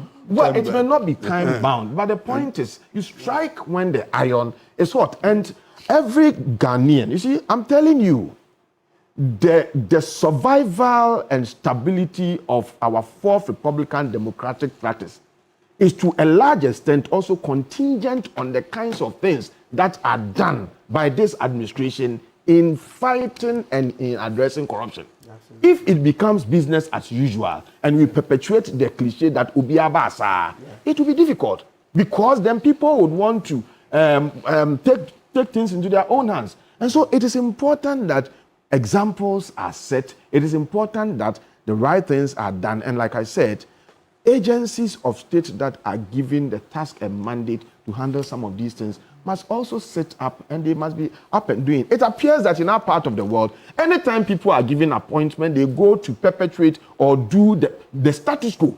Nobody goes in there with a psyche of, okay, what can I do to challenge and to question? So look at what happened. You are going to recruit soldiers, and the status quo has been that everybody should be crowded and we should all go in. I mean, when you know that best practices elsewhere, people are able to even apply online and they do things to decongest. You know that unemployment is a serious issue in our part of the world. Mm-hmm. And so if you say that there is an avenue for employment and people must go, there will be stampede.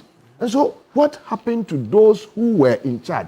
Why didn't they say, well, this is how we've done it, but today or in our time, we want to challenge the status quo and do something different? And so I'm saying that as we all get the opportunity to serve, the idea of how was it done yesterday must be challenged. Yeah. We should also have innovative... That would be a justification for the change. For the change. We should also have an innovative ways of working within the confines of the law, but in a manner that challenges the status quo.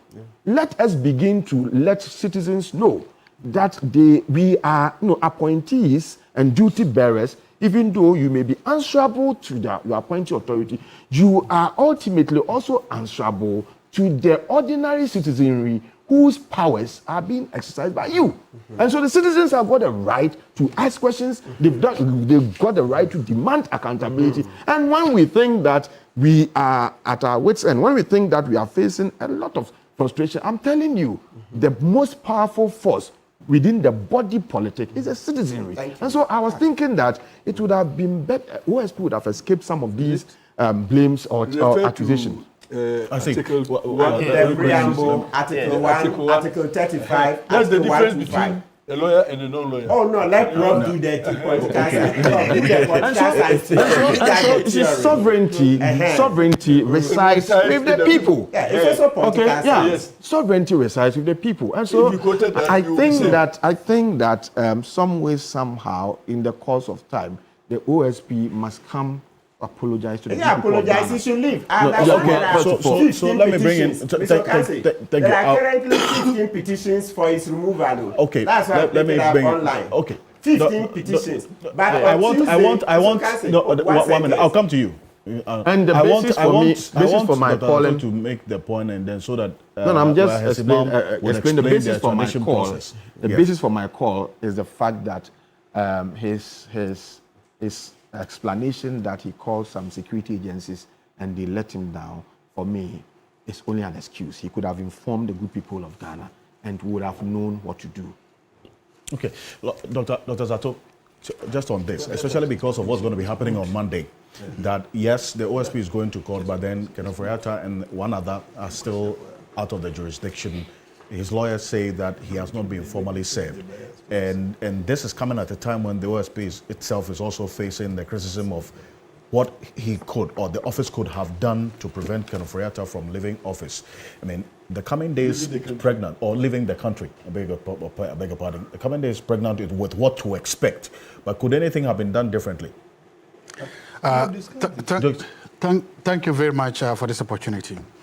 I want to start by stating clearly that I believe that the OSP has become, that office, that whole institution has become a relic, and it has outlived its usefulness. It is now a big drain on the finances of this country, and I believe that if I had the power, that whole office should be shut down to Kluda and then Kluda. It's no more fit for purpose. How do you mean? I want to state that because if you look at, just do a very simple value for money analysis, that if you look at the amount of money this country has spent on the OSP and the expected return on investment, I don't think we've gotten it. If you look at the amount of money retrieved, the amount of people prosecuted and people jail, it is not a good investment for this country. That money could have been used to improve the Tumu town roads. That money could have been used to improve the Wahe Big Push Tumu Chuchuliga road. That money could have been used to do other better things. So that's my number one thing. 2, the charges that the OSP has filed is a Hail Mary throw. What do you mean? The overall objective of those charges is to get some powerful voices calling for his removal off his back. Yeah. There are powerful forces whose voices are heard on the corridors of power in the Jubilee House. There are powerful voices who, when they speak, people in authority listen. This charge sheet is just an attempt to throw something at the wolves, to throw something at the hawks, so that they will appease themselves and then they will let you go. And that's why I personally think that, no, that is not the way to go. It's a Hail Mary through the objective to save his ass. And I don't think it shouldn't work. I would draw it. I would draw it. Sorry, I would draw it. Not his job. That is what I believe. Thirdly, you see, there was a plan, if you ask me. I think that there was a plan, there was a theory out there. The ultimate objective was bring Ken Ofori-Atta down, dehumanize him, disgrace him, put him in jail, and reduce him to a non-entity. I think that was the original plan. That was the objective. Show him where power lies, dehumanize him, bring him down, put him into jail, and drag him down there to tell people that I've brought this mighty, I've brought the whole mighty Ken Ofori-Atta down. But once that wasn't happening, I believe that the office went into kind of panic mode. Once that happening, it ceased to be a legal problem now. It became a political process. It became a political process, therefore, because you now think that the political leaders, that the people who are entering the politics, now wanted to do. This issue was being discussed in Parliament. Anything going to discuss in Parliament is political partisan. This issue has now taken very entrenched political positions. And that's why I believe that when the OSP felt that he could not have that grand prize, he could not have Ken as that sacrificial lamb of the powerful men that he has brought to justice in handcuffs, dragged around on the streets of Accra to court. That was when the panic set in. And for me, when you then put all this together, you then begin to ask yourselves, is this OSP office worth its salt? Should we continue to have that office there? It doesn't. Because look, we sat here, and even me, Martin from the last I was saying that, can you serve the person by whatever it is? Can you call it? Look, we are sitting here. The United Nations sometimes conducts its business online. Yeah. Huge multinational companies whose money or resources are powerful than this country have transacted and concluded businesses online. Powerful people have done that. The President of the United States has signed laws and bills through technology.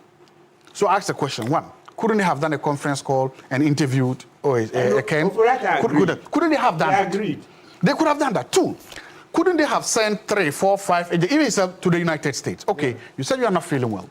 And they would have gone with his lawyers, sit down in a room, like civilized people, discuss these things, and then explain these things and take. Couldn't they have done? They could have done that. Couldn't you have spoken to the people at the Ghana embassy in the United States to facilitate the process where, if you want, you can now meet in the Ghana High Commission, which is considered Ghana's land, where I think the laws of Ghana kick in and you do that. Because by the principles of diplomacy and international relations, the land and the soil and the office of the Ghana Armed Force, Ghana High Commission or embassy is still considered Ghana's land. You could have done that. In other words, there were a number of alternative measures, alternative approaches, alternative solutions to still speak to him, to still get the answers or lack of thereof, and to engage in these things without necessarily putting us through all this hula baloo of habeas corpus, or is it habeas corpus or whatever it is, of trying to get him here. You could have avoided this charade. You could have avoided this whole drama. But to choose the drama, to choose to go for this, it means that there were other motives. I see. Other than purely trying to get justice. And that is why I believe that office is no more fit for people. Well, I just want to ask Martin something. Martin, 1 minute. Let us also face it. I mean, the man is in the middle of an action, doing something. beyond, I mean, some of you asking that he be kicked out, okay, isn't it possible for us to use some of these criticisms and contrary views we are expressing to strengthen what he's doing? Because my view is, you want him out, but the next time you are bringing in another person to come and start all over again. Oh, there are and officers under him. There is a director of prosecution, Isidore Tufo. There is a deputy SP, a deputy Cynthia, what's her surname? Cynthia Lamte. Cynthia Lamte. I see. A deputy. Well, Cynthia Lamte is even far senior. I'm coming. We are coming. Cynthia Lamte is far senior to Kisi Ejabin at the back. Kisi Ejabin is a baby to Cynthia Lamte. Christian Esman has been sitting for a while. Let me bring him. So there are people. Is it from your view, Esman, there's 78 charges Dr. Zato talks about it being a fishing expedition in his view. But reading through it, would you say the OSP, having taken this period to do the investigation, has a sure path from Monday going forward to demand accountability for us all? It will be unethical on my part as a lawyer to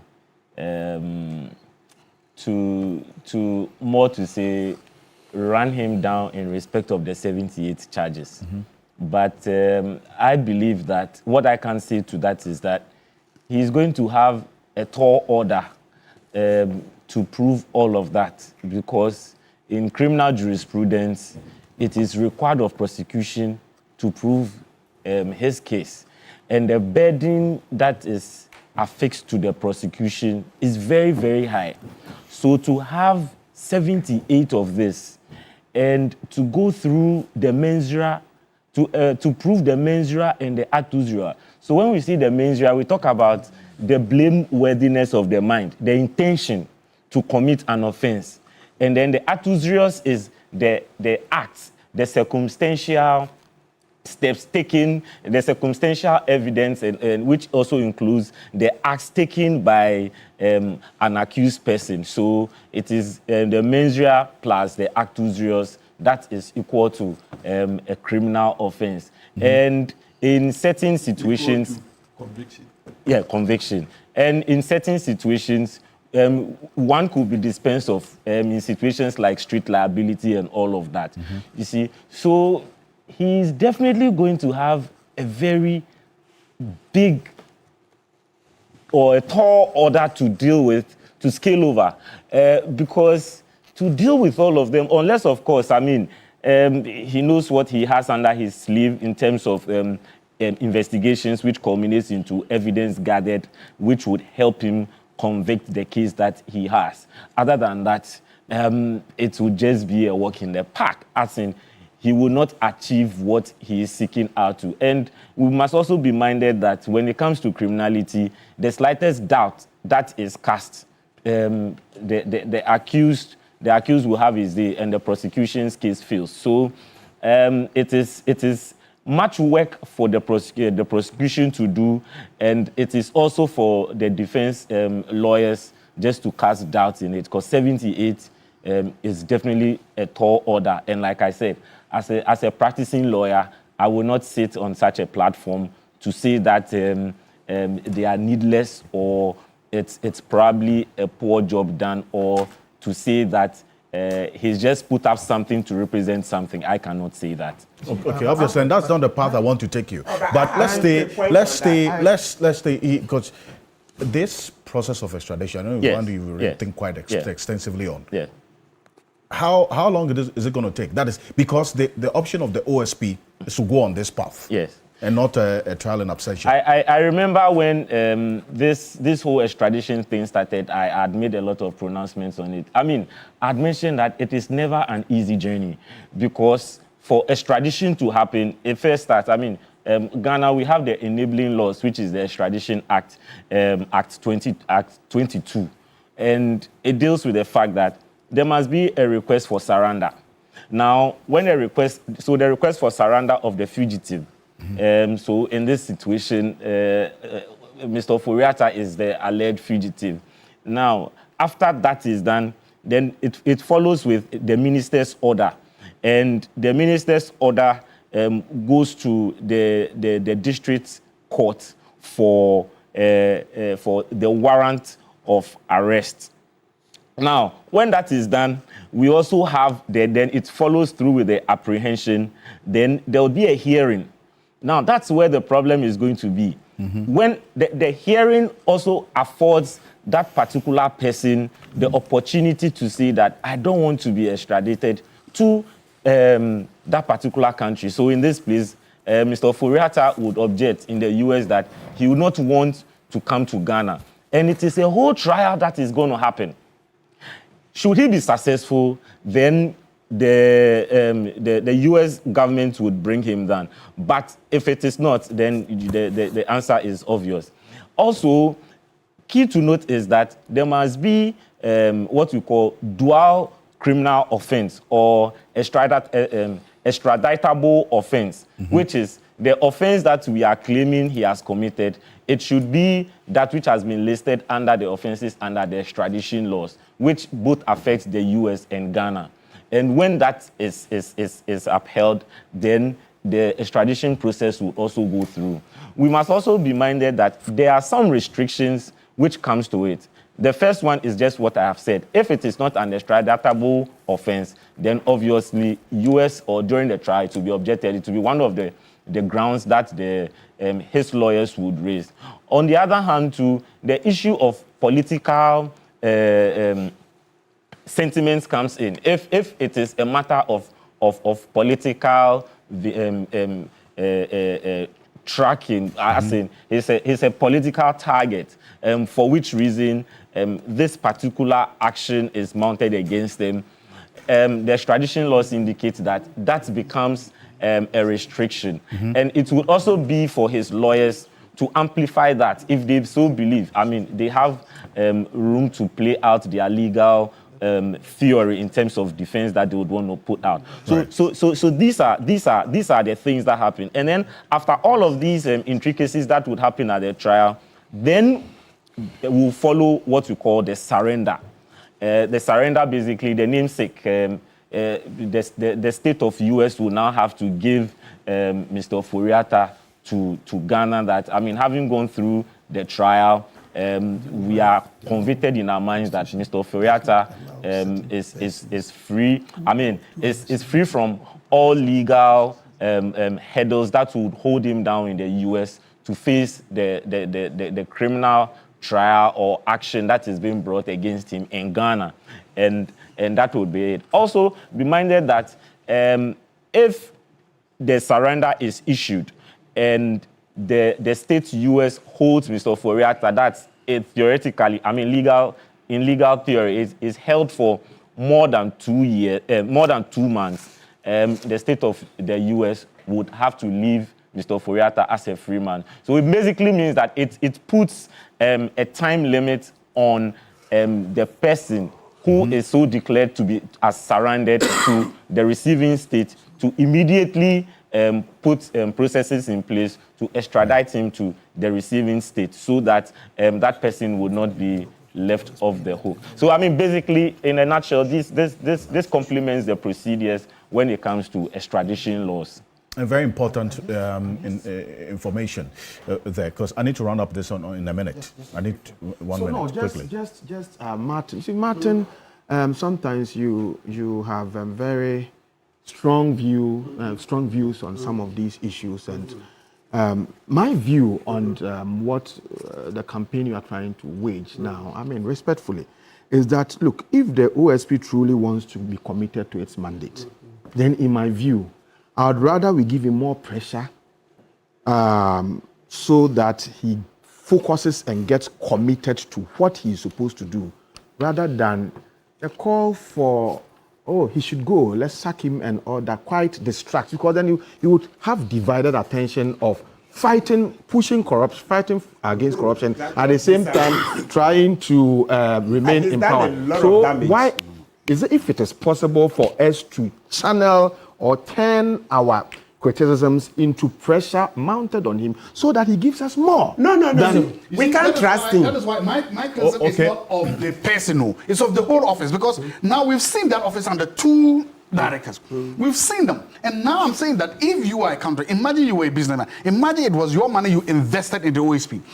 This to that test. And you are now saying that, let us see the value for money. Would you continue to invest your money? Okay, then Mr. Okanse, me one sentence. You wouldn't have done that. Right now, what we're saying, a man who allows the most valuable suspect to run away, like the way in football you say most valuable player, you see the most valuable suspect running away and you don't inform Ghanaians, you can't trust him. And then as I mentioned, in the meantime, Ofori-Atta, this 11 months, when he stalled this trial in absentia, Ofori-Atta is regularizing his stay in the US. You said Mr. you have that. On Tuesday, there will be a information demonstration. to that effect, Reverend Apostle Abraham Labi is organizing a demonstration. Please, Ghanaians. That is to the next issue. Gentlemen, thank you. Labi is organizing a demonstration. Please, Tuesday, come out, 25th, come out and support him. This week, and I'm reserving the commentary for just Lawyer Apiakobi on this one, and then also to you, Mam Hesse and Martin Bibu. The Community Court of Justice of ECOWAS earlier in the week dismissed the application filed by the former Chief Justice, which sought to temporarily halt the fact-finding committee's work that inquired into the petitions for her removal. Because this is an ongoing matter, we certainly don't want to sink our teeth with more time in it. But also, the Attorney General's argument that the ECOWAS court lacked jurisdiction to hear this particular case brought before it by the former Chief Justice was also thrown out. He has been given 30 days to file a response. Let's give you some snippets of what happened in the ECOWAS courtroom. Take a look. The court hereby declares that the application for revision of judgment number ECW/CCJ/JUD/44/23 delivered on the 24th of November 2023 is inadmissible. And for that reason, sitting in public, the court declares that it has jurisdiction to determine this case. However, declares the application is inadmissible. So this is it. In the next 30 days, the Attorney General is expected to file a response to this case. Honorable Andy Apiakobi, just a quick one on this. The jurisdiction of the ECOWAS court, apart from the institutional expectations and relationships within the sub-region, they have also a jurisdiction to entertain human rights abuses or alleged human rights abuses. So the person has the opportunity to apply to the court for determination of matters affecting that person's human rights violations. So if the former Attorney General has filed a process like that, I think it's in order. There's a ruling that says that file your submissions within such and such a time, and therefore the other institution, the Attorney General, will also file its written submissions, and the matter will be determined by the court. And I want to emphasize that this is in respect of human rights only, the jurisdiction of the court. Indeed. So yes, they are challenging. Thank you. Let's see how it goes. But beyond that, yes, quick one.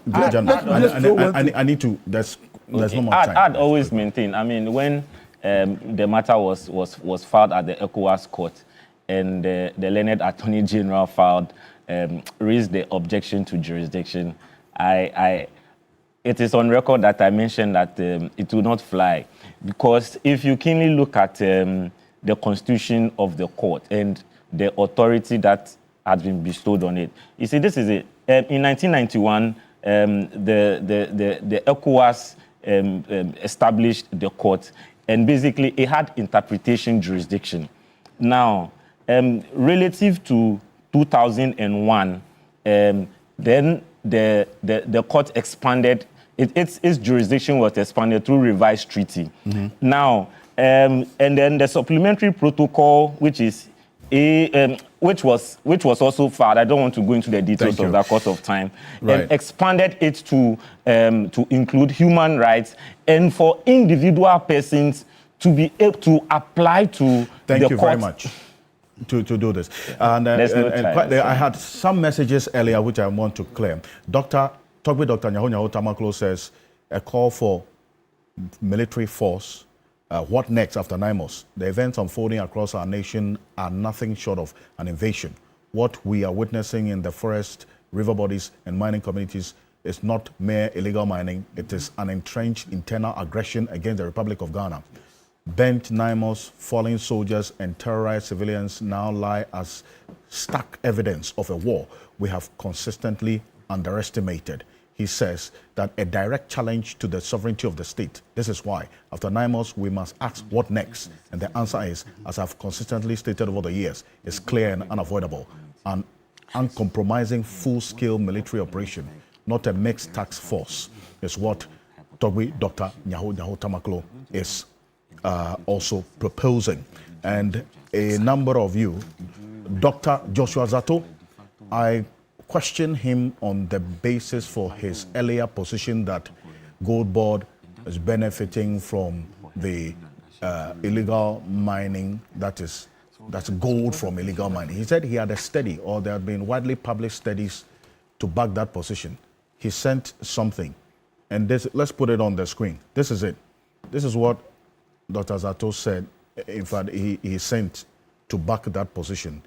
And if you read the full details of it, a number of your references, Dr. Zato, in this study, he says the artisanal and small-scale method is one of the essential rural non-agricultural livelihood. They reference a study in 2016, 2020, 2018. And then also you do the Delve World Bank Ghana Country Profile 2019, 2024. There is no current study 2025 indeed backing that position that you espoused earlier, that Gold Board is benefiting from illegal mining as of now. So how am I supposed to use this to justify this statement that you made? Okay, so I because all of this is 2020, 2024. Yes, so I shared you some citations. There's another one that there are two. I sent you two of them. This is the second one. This is the second one. So I sent two citations that tell you some studies that, of course, I'm not going to read all of them here. But the point I'm making is that if you take this and juxtapose it to the whole idea that the Gold Board did not just come out of a blue, it came out from PMMC. Yeah, so I'm saying that you made an emphatic statement. And that value chain, there's a long value chain coming from where the gold is gone. But you made an emphatic statement that Gold Board is benefiting from Galamsey gold. Galamsey gold's ends are and you said there's a study to back it. Say there are studies. So is this what you're saying? They say a lot of studies. These are some of the studies. No, but this study doesn't back what you're saying. Have you read it? No, this is it. We are all saying No, you're just saying a citation. You've not read it. I'm telling you that. So now it's here. The reference here is 2024. Yes. So no. Exactly. So 2025. So that's what I said. The reference here is 2024. Remember, I said that there's a value chain.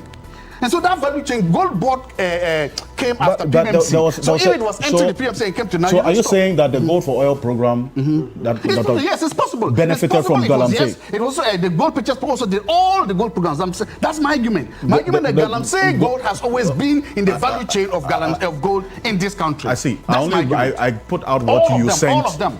Because you said there were studies, because but clearly some of the references you are making gold has always been in our gold value chain. Some of the references you are putting up doesn't support the argument. The only way earlier. we can do this is to make sure that we remove Galamsey gold. How do we do that? So the references you put out, which I have shared, doesn't back that position. So we can let's look for the current ones. I think that your point is well made. Okay, thank you, gentlemen. Thank you. Thank you very much for coming. Next week, we have another conversation. On behalf of the rest of the team, we do appreciate your company. And as always, I've been clothed by Kogra Clothing. It's the best version of you. You can locate them on the Spintex Road. Call them on this number for this outfit on many, 0244-238-341. 0244-238-341. Kogra Clothing. I'm Alfred Okanse. Have a great weekend.